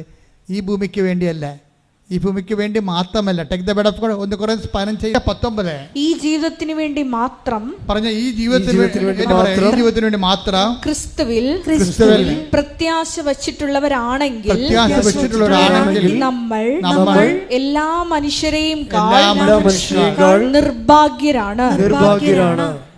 മനസ്സിലായില്ലേ? അപ്പൊ ഈ ആരോഗ്യത്തിനും സൗന്ദര്യത്തിനും ജോലിക്കും പ്രൊമോഷനും പെൻഷനും PR-നും മാത്രമാണ് നിങ്ങൾ ക്രിസ്തുവിൽ പ്രത്യാശ അർപ്പിച്ചിട്ടുണ്ടെങ്കിൽ 1 കൊരിന്ത്യർ 15:19 പറയുന്നു, നിങ്ങളെല്ലാ മനുഷ്യരെക്കാളും എന്താണ്? ഹതഭാഗ്യരാണ്. നിരീശ്വരന്മാരെക്കാളും ഹതഭാഗ്യരാണ്. കാര്യം ഈ ജീവിതം അവർക്കുണ്ട്, നമുക്കുണ്ട്. പിന്നെ എന്താ വ്യത്യാസം? പിന്നെ എന്താ കെട്ടിയെടുത്ത് വിശ്വാസിയാകണത്? വിശ്വാസിയാകുക എന്ന് വെച്ച് കഴിഞ്ഞാൽ നിത്യവിശ്വാസി എന്നാണ് എൻ്റെ അർത്ഥം. നിത്യത അവകാശമാക്കുക എന്നുള്ളതാണ്. ഈ ജീവിതത്തിൻ്റെ അപ്പുറത്തൊരു ജീവിതത്തെ ക്രിസ്തുവിൻ്റെ കൂടെ ആയിരിക്കേണ്ട ഒരു ജീവിതത്തെ കണ്ടെത്തുകയാണ്. അതിനൊരു ട്രാൻസിഷൻ വേണം. അതിന് പത്രോസ് പറഞ്ഞു, നീ ജീവനുള്ള ദൈവത്തിൻ്റെ പുത്രനായ മിശിഹായാണെന്ന് പറഞ്ഞു. അപ്പോഴേ ഒത്തിരി ക്ഷേത്രങ്ങളെ അതുപോലെ തന്നെ ദൈവസന്നിധാന സങ്കേതങ്ങളൊക്കെ നിലവിലുള്ള ദൈവസങ്കേതങ്ങളെ കാണിച്ചുകൊണ്ടാണ് ഈശോ ചോദിക്കണത്. അത് തന്നെയാണ് ഈ സമരക്കാർക്കും സംഭവിക്കുന്നത്. സമരക്കാർക്കും ഒരു ക്രിസ്തുവിലേക്കുള്ള ട്രാൻസിഷന് മുമ്പ് ഇതുപോലൊരു മലയും അതുപോലുള്ള വിശ്വാസം കാണുന്നുണ്ട്. 4:20 എടുത്ത്. യോഹന്നാൻ 4:20. ഞങ്ങളുടെ പിതാക്കന്മാർ അതേ കിടക്കണ സംഭവം കണ്ട ഞങ്ങളുടെ പിതാക്കന്മാർ ഈ മലയിൽ ആരാധന നടത്തി. മൗണ്ട് ഗെരിസീം, അതാണ് മൗണ്ട് ഗെരിസീം, ഈ മലയിൽ ആരാധന നടത്തി. എന്നാൽ യഥാർത്ഥമായ ആരാധനാ സ്ഥലം ജെറുസലേമിലാണ് എന്ന് നിങ്ങൾ പറയുന്നു. അപ്പോഴേ ജെറുസലേമിന്റെ ആരാധന സ്ഥലത്തേക്ക് അപ്പോഴേ ഈശോ പറയുന്നൊരു വാക്കുണ്ട്. എന്താ പറയണ മറുപടി? യേശു പറഞ്ഞു സ്ത്രീയെ എന്നെ വിശ്വസിക്കുക. എന്നെ വിശ്വസിക്കുക എന്ന് പറഞ്ഞേ. സ്ത്രീയെ എന്നെ വിശ്വസിക്കുക. സ്ത്രീയെ അപ്പൊ എല്ലാ സ്ത്രീകളോടും പുരുഷന്മാരോടും പറയണതാണത്. എല്ലാ സ്ത്രീകളോടും പുരുഷന്മാരോടും പറയണതാണ്. അവിടെ ഇവിടെ ആരാധന ഉണ്ടല്ലോ എന്ന് പറയും സ്ത്രീയെ പുരുഷ എന്താണ്? എന്നെ വിശ്വസിക്കുക. പിന്നെന്താണ്? ഈ മലയിലോ ജെറുസലേമിലോ നിങ്ങൾ പിതാവിനെ ആരാധിക്കാത്ത സമയം വരുന്നു. അല്ല, വന്നു കഴിഞ്ഞു. അതുകൂടി വായിച്ചോളൂ. നിങ്ങൾ അറിയാത്തതിനെ ആരാധിക്കുന്നു. ഞങ്ങൾ അറിയുന്നതിനെ ആരാധിക്കുന്നു. എന്തെന്നാൽ രക്ഷ യഹൂദരിൽ നിന്നാണ്. ക്രിസ്തു വരണത് യഹൂദരിൽ നിന്നാണല്ലോ എന്നാണ്. രക്ഷ എന്ന് വെച്ചാൽ ക്രിസ്തുവാണ് അവിടെ. എന്നാൽ യഥാർത്ഥ ആരാധകർ ആത്മാവിലും സത്യത്തിലും പിതാവിനെ ആരാധിക്കുന്ന സമയം വരുന്നു. അല്ല, അത് ഇപ്പോൾ തന്നെയാണ്. എപ്പോഴാണ് നിങ്ങൾ ക്രിസ്തുവിനെ സ്വീകരിക്കണത്? ഒരു ട്രാൻസിഷൻ നിങ്ങളുടെ അതായത് അത്ഭുതങ്ങൾ, അതിനുശേഷം അത്ഭുതങ്ങൾ, അടയാളങ്ങൾ, അതിനുശേഷം വിശ്വാസത്തിൻ്റെ പ്രഥമപാഠം പിന്നിട്ട് നമ്മൾ പക്വതയിലേക്ക് കടക്കുമ്പോൾ ക്രിസ്തുവിനെ നമ്മൾ രക്ഷകനായിട്ട് സ്വീകരിക്കുന്നു. രക്ഷകനായി സ്വീകരിച്ച് കഴിയുന്നതിന് മുമ്പ് തന്നെ നമ്മൾ ക്രിസ്തു അല്ലാത്ത എല്ലാത്തിനെയും, അല്ല നിത്യജീവൻ നൽകാത്ത എല്ലാത്തിനെയും നമ്മൾ നമ്മുടെ വിശ്വാസത്തിൻ്റെ പിന്നാമ്പുറങ്ങളിലേക്ക് മാറ്റും. എന്ത് ചെയ്യും? എന്ത് പറയും? Your Christ the son of the living God. നീയാണ് ക്രിസ്തു, ജീവിക്കണ ദൈവത്തിൻ്റെ പുത്രനായ മിശിഹ എന്ന് പറയുമ്പോഴേ നിത്യതയിലേക്ക് നമ്മൾ ക്രിസ്തുവിലൂടെയാണ് ദൈവം നമ്മളെ ക്ഷണിക്കുന്നത്. പ്രാർത്ഥിക്കുക. കർത്താവായ ദൈവമേ, കർത്താവായ ദൈവമേ, ഞങ്ങളെ അങ്ങയുടെ നാമത്തിലേക്ക് നിത്യതയിലേക്ക് ക്ഷണിക്കുകയും വിശ്വാസത്തിന്റെ പ്രഥമ പാഠങ്ങൾ പിന്നിട്ട് പക്വതയിലേക്ക് വളരുവാൻ ഞങ്ങളെ അനുഗ്രഹിക്കണമേ. അപ്പൊ പാല് കൊടുക്കേണ്ട കാലം, കുഞ്ഞുങ്ങൾക്ക് പാല് കൊടുക്കേണ്ട കാലമുണ്ട്. പാല് എപ്പോഴും നമ്മൾ പാലാണ് കുഞ്ഞുങ്ങൾക്ക് കൊടുക്കണത്. ഇപ്പോൾ കുഞ്ഞുങ്ങൾ വളർന്നു കഴിയുമ്പോൾ ഇറച്ചി കഷ്ണം കൊടുക്കും, അല്ലേ? ചോറ് കൊടുക്കും. ടൈത്തപ്പെട്ടപ്പോൾ നിങ്ങൾക്ക് പാലാണ് ആവശ്യം എന്ന് പറയുന്നില്ല. ശ്രുതിക്കട്ടെ. ഹല്ലേലൂയ, ഹല്ലേലൂയ, ഹല്ലേലൂയ, ഹല്ലേലൂയ, ഹല്ലേലൂയ. യേശുവേ നന്ദി. Hallelujah, hallelujah. ആരാധ്യനേ, പരിശുദ്ധനേ, പരമോന്നത യേശുവേ, അണയുന്നു ഞാൻ തിരുമുൻപിലായി, അനുഭവമേ ഹെബ്രായർ 5:12. ഹെബ്രായർ 5:12. ഇതിനകം നിങ്ങൾ എല്ലാവരും പ്രബോധകരാകേണ്ടിയിരുന്നവരാണ്. അതാണ് പ്രശ്നം എന്ന് പറഞ്ഞേ. അപ്പം നിങ്ങളെല്ലാവരും പ്രാർത്ഥനക്കാരാണല്ലോ. ഇപ്പം കസ്മാറ്റിക്കാർ 10-50 കൊല്ലം ഇവിടെ വർക്ക് ചെയ്ത് കഴിഞ്ഞപ്പോൾ പ്രാർത്ഥനക്കാരുടെ എണ്ണം കൂടി. ബ്രദർമാരെ കണ്ടക്കഴിഞ്ഞ് ഇപ്പോൾ 2 കല്യാണം കഴിഞ്ഞ് കല്യാണത്തിന് വല്ല മനസ്സമ്മതം കഴിഞ്ഞാൽ എന്നോട് പറയാം, എൻ്റെ അച്ഛാ മകളുടെ കല്യാണത്തിന് മനസ്സമ്മതമായി, ഒത്തുചോദ്യം കഴിഞ്ഞെന്ന് പറയും. പെണ്ണിൻ്റെ അപ്പനൊരു പ്രാർത്ഥനക്കാരനാണെന്ന് പറയും. അതിൻ്റെ അർത്ഥം എന്താ? ബ്രദറാണെന്നാണ് പറയണത്, പ്രാർത്ഥനക്കാരെന്നാണ് വിളിക്കണത്. പെണ്ണിൻ്റെ അപ്പനൊരു പ്രാർത്ഥനക്കാരനാണ് എന്ന് വെച്ച് കഴിഞ്ഞാൽ ഒരു കേരള സഭയിൽ ഉരുത്തിരിഞ്ഞ് വന്ന പുതിയ ഒരു ആത്മീയ വംശമാണ് പ്രാർത്ഥനക്കാരുടെ വർഗം, വർഗം. അപ്പോഴതിൻ്റെ അകത്ത് അതാണ് എൻ്റെ പ്രഥമ പാഠങ്ങളാണത്. വിശ്വാസത്തിൻ്റെ പ്രഥമ പാഠങ്ങളാണ് പ്രാർത്ഥനക്കാരുണ്ടാകണത്. പിന്നെ എന്താണ് ഇവിടെ 5:12 അതല്ല പറയണത്. എന്താ പറയുക? ഒന്ന് വായിച്ചത്. ഇതിനകം നിങ്ങളെല്ലാവരും പ്രബോധകരാകേണ്ടിയിരുന്നവരാണ്. അതാണ് പ്രശ്നം. അതായത് ഒരു വിഷയം വരുമ്പോഴേ ഉടനെ കൃപാസനത്തിൽ വന്ന് ബ്രദറിനെ കാണണം, സിസ്റ്ററിനെ കാണണം, അച്ഛനെ കാണണം എന്നല്ല പറയണത്. നിങ്ങളെ പരസ്പരം സങ്കീർത്തനങ്ങൾ കൊണ്ട് പ്രബോധിപ്പിക്കണം.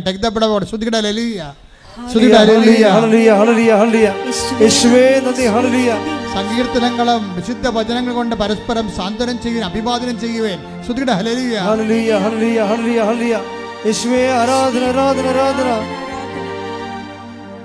1 കൊരിന്തോസ് 14:26. 1 കൊരിന്തോസ് 14:26. നിങ്ങൾ സമ്മേളിക്കുമ്പോൾ ഒന്ന് പറഞ്ഞ നിങ്ങൾ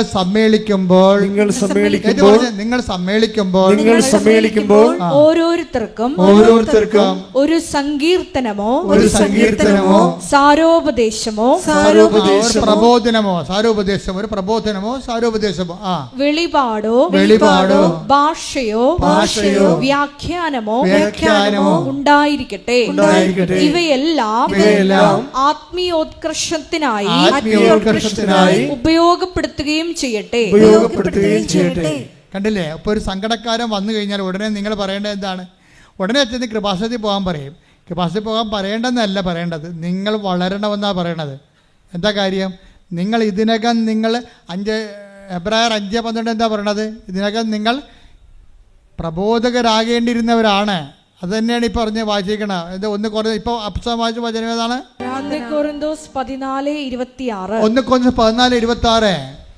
നിങ്ങൾ സമ്മേളിക്കുമ്പോൾ ഓരോരുത്തർക്കും ഒരു സങ്കീർത്തനമോ സാരോപദേശമോ വെളിപാടോ ഭാഷയോ വ്യാഖ്യാനമോ ഉണ്ടായിരിക്കട്ടെ. ഇവയെല്ലാം ആത്മീയോത്കർഷത്തിനായി ഉപയോഗപ്പെടുത്തുകയും ചെയ്യട്ടെ. ഇന്നിപ്പോഴ് ഉടമ്പടി എടുത്ത പലർക്കും വെളിപാടുണ്ട്. ഉടമ്പടി എടുത്ത് പലർക്കും വചനങ്ങൾ അറിയാം. കാര്യം എല്ലാ ദിവസവും ഒരു വചനം വായിക്കുന്നുണ്ട്, വചനം കേൾക്കുന്നുണ്ട്. അപ്പോൾ ഞാൻ ആദ്യം പറഞ്ഞ സഹോദരി രാത്രി 2 മണി വരെ ഇരുന്നാണ് ഈ സാക്ഷ്യങ്ങൾ വചനം കേൾക്കണത്. അപ്പോൾ അങ്ങനെ പ്രാർത്ഥനയെ വ്യാപരിക്കുമ്പോൾ നമ്മൾ ഒരാളൊരു സങ്കടം പറഞ്ഞാൽ നമ്മൾ ഉടനെ അവരോട്, ഇപ്പം ഇന്നലെ ഒരു സാക്ഷ്യം ഞാൻ കേട്ടു. എന്താ പ്രശ്നം വെച്ച് കഴിഞ്ഞാൽ, അവൾ മാതാവിൻ്റെ മുമ്പ് നിൽക്കുകയാണ്. അവളുടെ മകള് എന്തോ പരീക്ഷയുടെ കാര്യത്തിന് ഭയങ്കരമായ സംഘർഷത്തിലാണ്. അപ്പോൾ ഉടനെ അവിടെ അമ്മ പറയും, 7 മാതാവ് കാണിക്കുന്നുണ്ട് മോളെ, 7-ാം തീയതി ആയിരിക്കും നിൻ്റെ കാര്യങ്ങൾ ചെയ്യുക എന്ന് പറയും. അപ്പോൾ വെളിപാടല്ലേ അത്. ആ 7-ാം തീയതി 6-ാം തീയതി ആണെങ്കിൽ ആ പേപ്പർ വന്നെങ്കിലും അവൾ അഡ്മിഷൻ കിട്ടിയിരിക്കുന്നത് 7-ാം തീയതിയാണ് അമ്മ പറഞ്ഞ. അതാണ് ഇന്നലെ കേട്ട സാക്ഷ്യം. 7 മാതാവ് കാണിക്കുന്നുണ്ട് മകളെ, നിൻ്റെ കാര്യം നടക്കണം 7-ാം തീയതി ആയിരിക്കും. അത് വെളിപാടല്ലേ. അപ്പോൾ ഇന്ന് സാധാരണ അമ്മമാർക്ക് പോലും, നിങ്ങളുടെ പിതാക്കന്മാർ സ്വപ്നങ്ങൾ കാണും, യുവാക്കന്മാർക്ക് ദർശനങ്ങൾ ഉണ്ടാകുമെന്ന് പറയുന്നത് ഏറ്റവും പെട്ടെന്ന് നടക്കുന്നത് എവിടെയാണ്? ഉടമ്പടിയിലാണ്. കൈയടിക്കട്ടെ, ശ്രദ്ധിക്കട്ടെ. Hallelujah, hallelujah, hallelujah, hallelujah, hallelujah. യേശുവേ ആരാധന, ആരാധന, ഹല്ലേലൂയ, ഹല്ലേലൂയ, ഹല്ലേലൂയ, ഹല്ലേലൂയ. യേശുവേ ആരാധന, ഹല്ലേലൂയ. ഉടമ്പടി പ്രാർത്ഥനയിൽ ഉടനടി പരിഹാരമേകും. ഉടമ്പടി പ്രാർത്ഥനയിൽ ഉടനടി പരിഹാരമേകും. അവൻ പറയുന്നത് ചെയ്തിടുകയും ജീവിതം ധന്യമായി തീർന്നിടും. എന്നെ പ്രാർത്ഥിക്കാൻ പഠിപ്പിക്കണമെന്ന് മാത്രമേ അപ്പോസ്തലന്മാർ ചോദിച്ചുള്ളൂ. നിങ്ങൾ ചോദിക്കേണ്ടത് എന്നെ പ്രബോധിപ്പിക്കാൻ പഠിപ്പിക്കണമെന്നാണ് ചോദിക്കേണ്ടത്. മനസ്സിലായില്ലേ? എന്നെ പ്രാർത്ഥിക്കാൻ. കാര്യം കർത്താവ് എന്താ പറയണത്? ഞാൻ എൻ്റെ പിതാവിൻ്റെ അടുക്കലേക്ക് പോകുന്നതിനാൽ ഇതിനേക്കാൾ വലിയ കാര്യങ്ങൾ നമ്മൾ ചെയ്യുമോ? എന്താ കാര്യം? എന്നെ പ്രബോധിപ്പിക്കാൻ പഠിപ്പിക്കണമെന്ന് ചോദിച്ചു കഴിഞ്ഞാൽ ഓട്ടോമാറ്റിക്കായിട്ട് പ്രാർത്ഥന വരെ നമുക്ക് കിട്ടിയിരിക്കും. എന്താ കാര്യം? പ്രബോധിപ്പിക്കുന്നതിനേക്കാളും പ്രാർത്ഥന വരെ 10-ാം ക്ലാസ് പാസ്സാതെ എങ്ങനെയാണ് നമ്മൾ +2 പോണത്? മനസ്സിലായില്ലേ? അപ്പോൾ അങ്ങനെ വലിയ കാര്യങ്ങൾ ദൈവത്തോട് ചോദിക്കണം. വലിയ കാര്യങ്ങളിലാണ് ധ്യാനം തുടങ്ങിയത്, വലിയ കാര്യങ്ങളാണ് അവസാനിക്കുന്നത്. അപ്പം നിങ്ങൾ ക്രിസ്തുവിനെ നേടാൻ വേണ്ടിയാകണം ഉടമ്പടിയിലേക്ക് ജീവിതം മുന്നോട്ട് കൊണ്ടുപോകേണ്ടത്. ക്രിസ്തു പ്രധാനപ്പെട്ട ഫോക്കൽ പോയിൻ്റായി കഴിഞ്ഞാൽ ബാക്കിയുള്ളെല്ലാം ദൈവം നിങ്ങൾക്ക് ചേർത്ത് നൽകുകയും നമ്മൾ ചെയ്യേണ്ട ജോലി ദൈവം നമുക്ക് വേണ്ടി ചെയ്യുകയും ചെയ്യും. ദൈവത്തിൻ്റെ ജോലി നമ്മൾ ചെയ്തുകൊണ്ട് നിത്യതയിലേക്ക് വിജയകരമായി പ്രവേശിക്കുകയും ചെയ്യും. കൈയടിച്ച് കർത്താവിനെ സ്തുതിക്കട്ടെ. ഹല്ലേലൂയ, ഹല്ലേലൂയ, ഹല്ലേലൂയ, ഹല്ലേലൂയ. യേശുവേ നന്ദി, മഹത്വം, ഹല്ലേലൂയ, ഹല്ലേലൂയ, ഹല്ലേലൂയ, ഹല്ലേലൂയ. യേശുവേ ആരാധന, ആരാധന, ആരാധന. യേശുവേ മഹത്വം, മഹത്വം, മഹത്വം. ഹല്ലേലൂയ, ഹല്ലേലൂയ, ഹല്ലേലൂയ. എല്ലാവരും എഴുന്നേക്കട്ടെ, എല്ലാം എഴുന്നേക്കട്ടെ. നമുക്ക് രോഗസൗഖ്യ പ്രാർത്ഥനയിലേക്ക് പ്രവേശിക്കാം.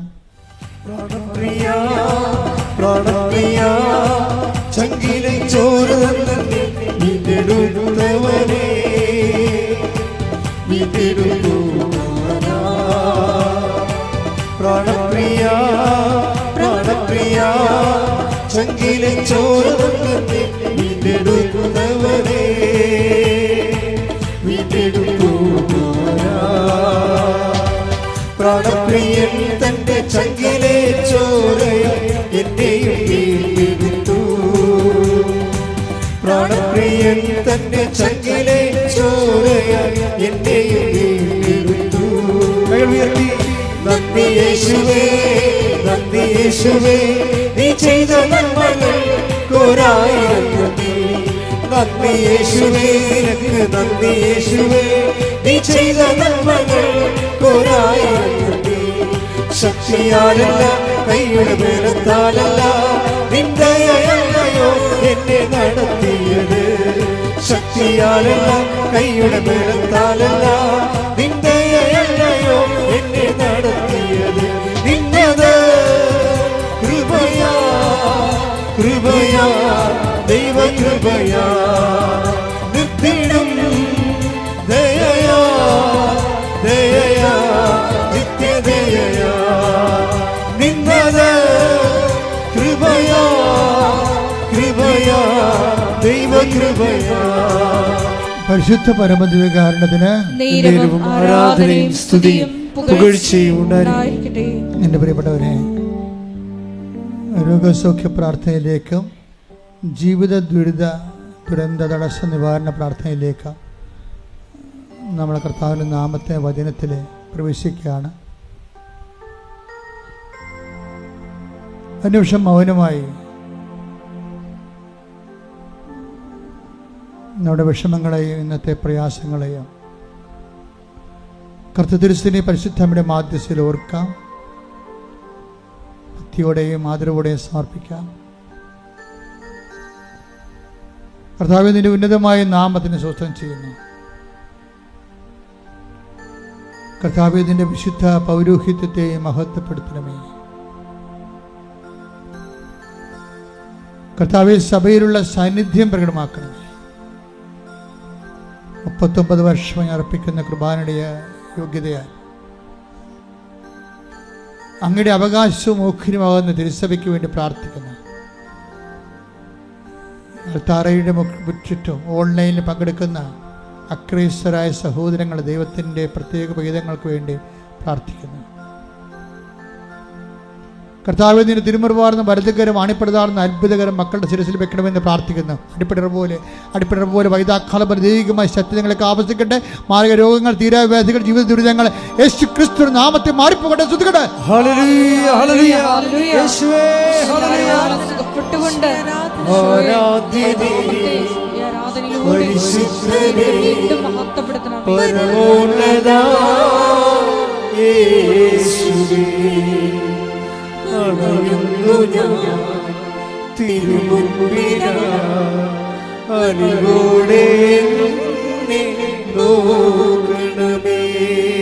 പരിശുദ്ധ പരമദിവ്യകാരുണ്യത്തിന്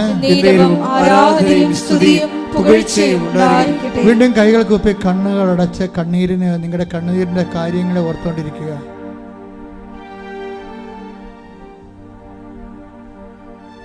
കർത്തൃസന്നിധിയിൽ നിൽക്കുന്ന ഓർക്കുക. കാനായിലെ കല്യാണ കുടുംബത്തിൽ നിന്നതുപോലെ കർത്താവിൻ്റെ കൂടെ പരിശുദ്ധ അമ്മ നിങ്ങൾക്ക് വേണ്ടി മാധ്യസ്ഥം വഹിക്കുന്ന വലിയ സ്വർഗീയ മഹനീയ സമയമാണെന്ന് ഓർക്കുക. കർത്താവെ, നിന്റെ വിശുദ്ധ പൗരോഹിത്യത്തെ മഹത്വപ്പെടുത്തണമേ. കർത്താവെ, സഭയിലുള്ള സാന്നിധ്യം പ്രകടമാക്കണമേ. കർത്താവെ, ആത്മാവിൻ്റെ ശരീരത്തിൻ്റെ കർത്താവ് വൈദ്യനും വൈദ്യവുമായ യേശുക്രിസ്തുവേ, വൈദ്യശാസ്ത്രജ്ഞരെ സൂചിക്കും മരുന്നിനും കടന്നിലവാത്ത മനുഷ്യമനസ്സിൻ്റെ ഗാഥനങ്ങളിലെ മുറിവേറ്റ ചിന്തകളിലെ വേദനിപ്പിക്കുന്ന ഓർമ്മകളിലേക്ക് ആധിയിലേക്ക് ഭീതിയിലേക്ക് കർത്താവ് കടന്നു ചെല്ലുന്നു പ്രാർത്ഥിക്കുന്ന എല്ലാ ഭയങ്ങളും ഭീതികളും ഉത്കണ്ഠകളും നിരാശകളും അതിൻ്റെ ആദ്യ കാരണങ്ങൾ യേശുക്രിസ്തു നാമത്തെ മാറിപ്പോകട്ടെ.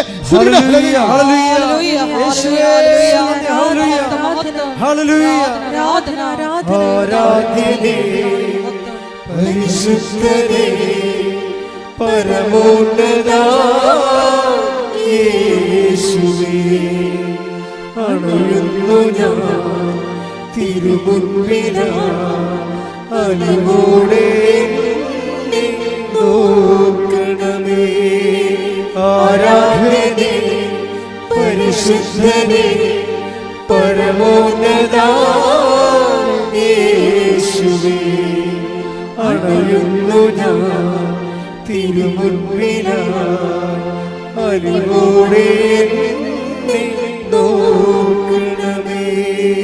കണ്ണുകളടച്ച കൈകൾ കൂപ്പി ശിരസമിച്ച കർത്താവിന്റെ തിരുസന്നിധിയിൽ ആദരവോടെ ആയിരിക്കുക. കർത്താവിന്റെ ഉന്നതമായ നാമത്തിന് സ്വസ്ഥം ചെയ്യുന്നു. കർത്താവ്, സഭയിലുള്ള സാന്നിധ്യം നീ പ്രകടമാക്കണമേ. ഈ അൾത്താരയിൽ നടന്ന 10,000-കണക്കിന് ആരാധനയുടെ ശക്തിയാൽ അങ്ങയുടെ അടിയങ്ങൾ അങ്ങയുടെ മക്കൾക്ക് വേണ്ടി പ്രാർത്ഥിക്കുന്ന കർത്താവെ, ആരാധ്യനെ, കർത്താവെ പരമോന്നതനെ, നിന്റെ തിരുമുറിവാർന്ന വലതുകരം ഓരോ മകളുടെ മേലും വെക്കണമേ എന്ന് പ്രാർത്ഥിക്കുന്ന നിരാശയെ നിബന്ധിച്ച മനുഷ്യര്, ജോലിയില്ലാത്തവര്, വീടില്ലാത്തവര്, വഴിയില്ലാത്തവര്, കർത്താവ് സാമ്പത്തിക ബാധ്യതകളുള്ളവര്, കേസുള്ളവര്, മക്കളെക്കുറിച്ച് വല്ലാത്ത വേദന അനുഭവിക്കുന്നവര്, ജോലി നഷ്ടപ്പെട്ടവർ, നഷ്ടപ്പെടാൻ പോകുന്നവരെ, അതിൻ്റെ പേര് കേസ് അയക്കുന്നവർ, ഗവൺമെൻറ് സർവീസിൽ നിന്നും സ്വകാര്യ സർവീസിൽ നിന്നും പുറത്ത് നിൽക്കുന്നവരെ എല്ലാവരെയും ഈ സമയത്ത് കണ്ണുനീരോടെ ഓർക്കുന്ന കർത്താവേ, അമ്മേ പരിശുദ്ധമേ, അവർക്ക് വീഞ്ഞില്ല, അവർക്ക് സമാധാനമില്ല, അവർക്ക് സന്ധിപ്പില്ല, അവർക്ക് ആശ്വാസമില്ല, അവർക്ക് ഉറങ്ങാൻ പറ്റണില്ല എന്ന് പറഞ്ഞുകൊണ്ട് കർത്താവ് അങ്ങനെ തിരുസന്നിധി ഞങ്ങൾ പ്രാർത്ഥിക്കുമ്പോൾ ആ പ്രാർത്ഥനകൾ പരിശുദ്ധമ്മ ദേവമാതാവ് കർത്താവിൻ്റെ തിരുസന്നിധി സമർപ്പിച്ചുകൊണ്ട് നിന്റെ ജീവിതത്തിലേക്ക് കർത്താവിന് ദൈവികമായ കൃപ ചൊരിയണ സമയമാണ്. ശ്രദ്ധിക്കട്ടെ, ശ്രദ്ധിക്കട്ടെ.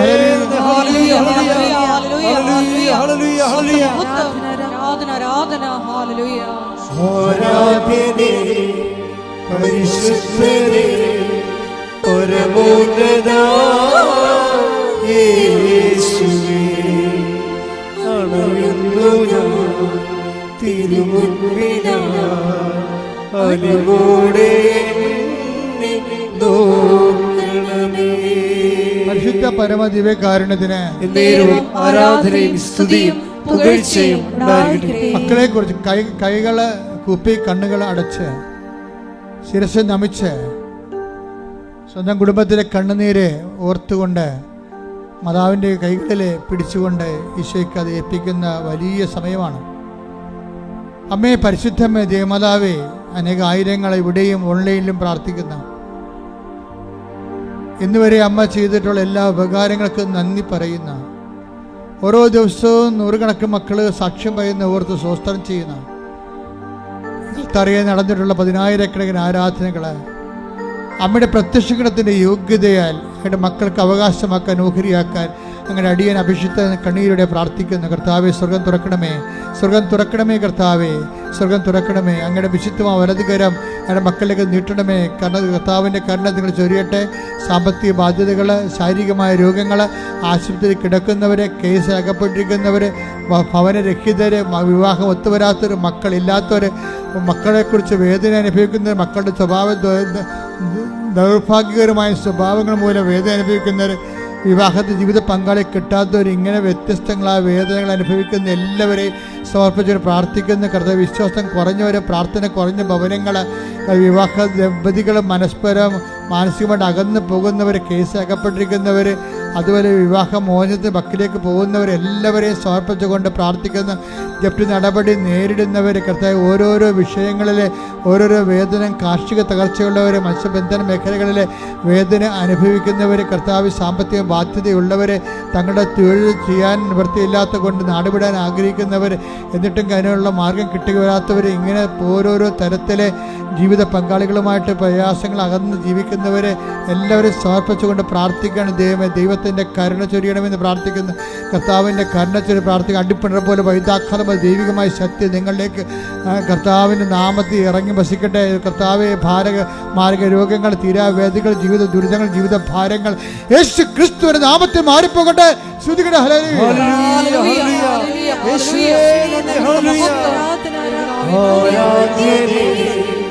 പരിശുദ്ധനെ പരമോന്നത യേശുവേ, അണയുന്നു ഞാൻ തിരുമുൻപിനായി അലിവോടെ എന്നെ നോക്കണമേ.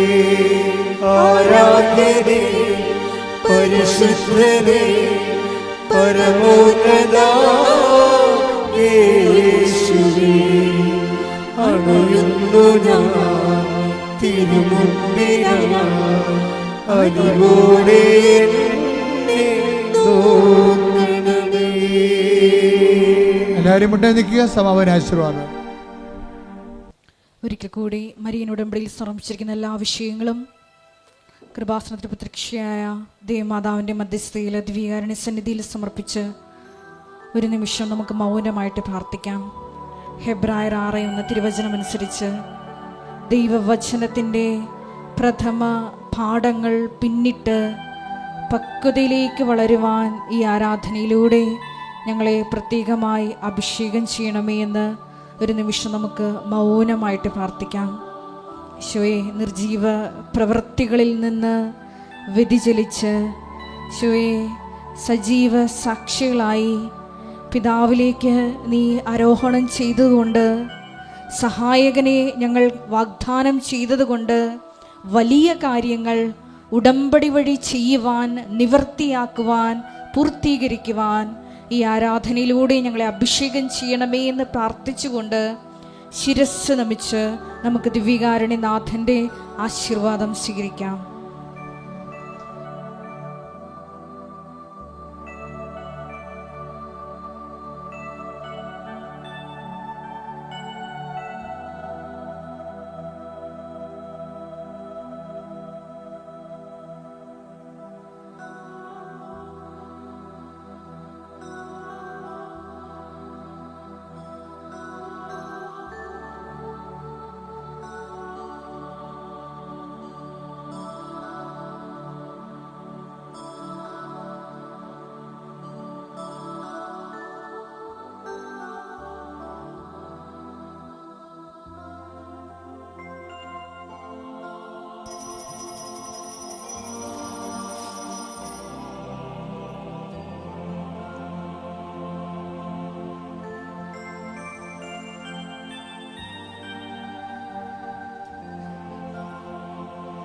പരിശുദ്ധ പരമ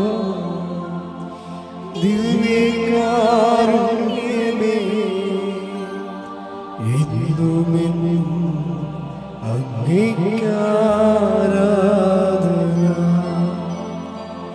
പരിശുദ്ധ പരമ ദിവ്യകാരുണ്യമേ, എന്നുമെന്നും അങ്ങേക്കാരാധന.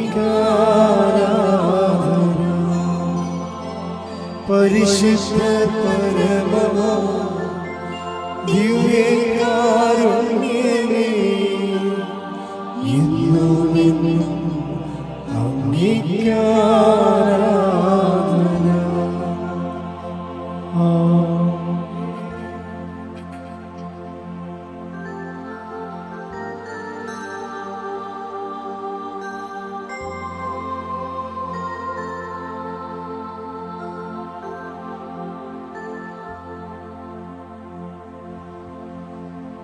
ആവേ ആവേ മരിയ, ആവേ ആവേ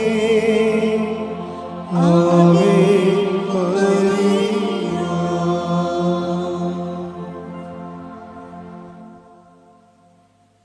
ഏറ്റവും പ്രധാനപ്പെട്ട അറിയിപ്പ്, നിങ്ങൾ ഈ ആഴ്ചയിൽ അച്ഛനെ കാണാൻ ഉദ്ദേശിക്കുന്നവർ ദയവായിട്ട് ഓഫീസിൽ വിളിച്ച് ചോദിച്ച അനുവാദം കിട്ടിയാൽ മാത്രമേ വരാൻ പറ്റത്തുള്ളൂ. അപ്പോൾ അതുകൊണ്ട് ഓഫീസിൽ നിന്ന് വിളിച്ച് ചോദിക്കണം. അച്ഛനെ കാണണമെന്ന് ഉദ്ദേശിക്കുന്നവർ ഇന്ന ദിവസം വരാൻ ആഗ്രഹിക്കുന്ന അച്ഛനുണ്ടോ, അച്ഛൻ എന്നുണ്ടാവുമെന്ന് ചോദിക്കണം. 9447854000 നമ്പർ. പിന്നെ ഏറ്റവും പ്രധാനപ്പെട്ട ഒരു കാര്യം, എല്ലാ ദിവസവും നമ്മൾ 5:30 മണിക്ക് അച്ഛൻ തന്നെയാണ് നിങ്ങളെ വിളിച്ചെഴുന്നേൽപ്പിക്കണം കേട്ടോ. പലപ്പോഴും കാര്യം 5:30 മണിക്ക് നമുക്ക് ഒരുമിച്ച് പ്രാർത്ഥനയുണ്ട്. അതാണ് അനുദിന അനുഗ്രഹ പ്രാർത്ഥന, ഡെയിലി ബ്രെഡ്. ഞാൻ പുറത്തേക്ക് ഇറങ്ങുമ്പോഴൊക്കെ ആൾക്കാർ പറയും, അച്ഛൻ ഞങ്ങളെ പ്രാർത്ഥനയ്ക്ക് ഇപ്പോൾ ഇന്നലെ ഒരു ചേച്ചിയോട് സാക്ഷ്യം പറഞ്ഞെന്താ അറിയാമോ, എനിക്ക് 50 എൻ്റെ വാട്സപ്പിൽ 50 പേരുണ്ട്. ഞാൻ 50 പേർക്കും ഷെയർ ചെയ്ത് 5:25 തന്നെ ഞാൻ ലിങ്ക് ഷെയർ ചെയ്യാൻ തുടങ്ങും. അപ്പോൾ 250 ഗ്രൂപ്പുള്ള ഒരു റിസോർട്ട് ഇവിടെ വർക്ക് ചെയ്യുന്നുണ്ട്. അദ്ദേഹം എന്നെ കണ്ടിട്ട് പറഞ്ഞ്, എൻ്റെ ഗ്രൂപ്പിൽ 250 പേരുണ്ട്, ഞാൻ 250 പേർക്കും ഡെയിലി ബ്രെഡ് ഷെയർ ചെയ്യും രാവിലെ. അപ്പോൾ എന്ത് തിഷ്ഠതയോടെയാണ് ഈ കേൾക്കുന്ന സാക്ഷ്യങ്ങളെല്ലാം. ഇപ്പോഴും പലതും രാവിലെയുള്ള ധ്യാനത്തിൻ്റെ സാക്ഷ്യങ്ങൾ ഇപ്പോൾ കൂടുതൽ കേൾക്കാൻ തുടങ്ങിയിട്ടുണ്ട്.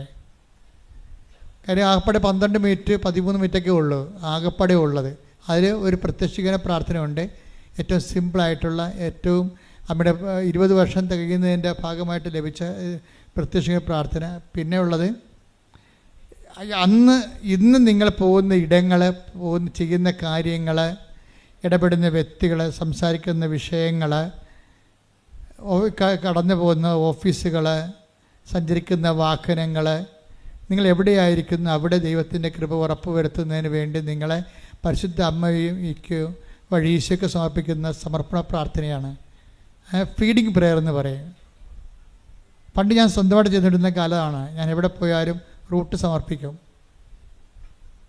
അതിൽ കണ്ടുമുട്ടുന്ന വ്യക്തികൾ സമർപ്പിക്കും. അപ്പോൾ നമ്മൾ പോകുന്ന സഞ്ചാര പദങ്ങൾ സമർപ്പിച്ചു കഴിഞ്ഞാൽ ബാക്കി ദൈവം ആഗ്രഹിക്കുന്ന ഇടത്തേക്ക് നമ്മളെ കൊണ്ടുപോവുകയും ആഗ്രഹിക്കാത്ത ഇടത്തേക്ക് നമ്മളെ കൊണ്ടുപോകാതിരിക്കുകയും ചെയ്യും. അതാണ് എഡിറ്റിംഗ് നടക്കുന്നത്. ഈ ഫീഡിങ് പ്രെയർ എപ്പോഴും എഡിറ്റിംഗ് പ്രെയർ തന്നെയാണ് ശരിക്കും. അപ്പോൾ അത് ഭയങ്കരമായ ഒരു വിഷയമാണ്. അപ്പോൾ നിങ്ങൾ രാവിലെ തന്നെ കൂടണമെന്ന് എൻ്റെ അഭിപ്രായം, വെച്ചുകൊണ്ട് താമസിപ്പിക്കരുത്. അതിൻ്റെ കൂടെ തന്നെയാണ് ഡെയിലി ബ്രെഡ് എന്നുള്ള അന്നു വേണ്ട വചനം നൽകണത്. ആ വചനത്തിന് എപ്പോഴും ജീവിതത്തിലേക്കൊരു വേരിറങ്ങിക്കിടക്കും. അല്ലെങ്കിൽ നമ്മുടെ ജീവിതത്തിൻ്റെ വേര് ഞാൻ എടുത്തിട്ട് വചനത്തിലേക്ക് ഇറക്കി വിടും. വചനത്തിൻ്റെ വെള്ളവും വളവും സ്വീകരിച്ചുകൊണ്ടായിരിക്കും നിങ്ങളുടെ ജീവിത വൃക്ഷം വളരാൻ പോണത്. കൃപാസനത്തിൻ്റെ എല്ലാ ശുശ്രൂഷയും അങ്ങനെ ജീവിതബന്ധിയായിരിക്കും. ജീവിതബന്ധി അല്ലാത്ത അക്കാഡമിക് താല്പര്യങ്ങളുടെ ഒരു സാധനം ഇവിടെ പറയത്തില്ല. അല്ലെങ്കിൽ എന്തെങ്കിലും കഥകൾ ഒക്കെ പറഞ്ഞ് ആൾക്കാർ ഇക്ലിപ്പെടുത്തുക, ചിരിപ്പിക്കുക, അങ്ങനെ കലാപരിപാടിയൊന്നുമില്ല. നിങ്ങളുടെ ജീവിത പ്രശ്നങ്ങൾ അതിന് വചനത്തിൻ്റെ വെള്ളത്തിലേക്ക് വളത്തിലേക്ക് ഇങ്ങനെ ഇറക്കി വെക്കും. അതുകൊണ്ടാണ് നിങ്ങൾ അന്നത്തെ വേണ്ട ആഹാരം തന്നെ വിളിക്കുന്നത്. അതിൻ്റെ പേര് ഡെയിലി ബ്രെഡാണ്. എന്താണ്? അന്ന് വേണ്ട ആഹാരം, അന്നൊക്കെ ആവശ്യമായ ആഹാരമാണ് കിട്ടുന്നത്. അതുകൊണ്ട് നിങ്ങൾ രാവിലെ എഴുന്നേറ്റ് തന്നെ അത് കൂടുകതിന് ശേഷം അത് ഉടനെ ഷെയർ ചെയ്യണം. കൂടുന്ന മുമ്പ് തന്നെ ലിങ്ക് ഷെയർ ചെയ്യാൻ നോക്കണം. അപ്പം നിങ്ങൾക്കൊരു ഇത് അനുഗ്രഹം തോന്നണം. ഒരു വലിയൊരു സുവിശേഷ വേലയാണത്. ഇപ്പോൾ വെളിപ്പം പ്രഭാതത്തിൽ തന്നെ ഒരു സുവിശേഷ വേല ചെയ്തിട്ടാണ് നമ്മൾ കർത്താവിൻ്റെക്ക് കടന്നു വന്ന് വചനം കേൾക്കുന്നത്. അപ്പോൾ ദൈവത്തിൻ്റെ സാന്നിധ്യം നിങ്ങളുടെ സഞ്ചാരപഥങ്ങളിൽ നിറഞ്ഞു നിൽക്കട്ടെ എന്ന് ആശംസിക്കുന്നു. കർത്താവ് നിങ്ങളെ അനുഗ്രഹിക്കട്ടെ.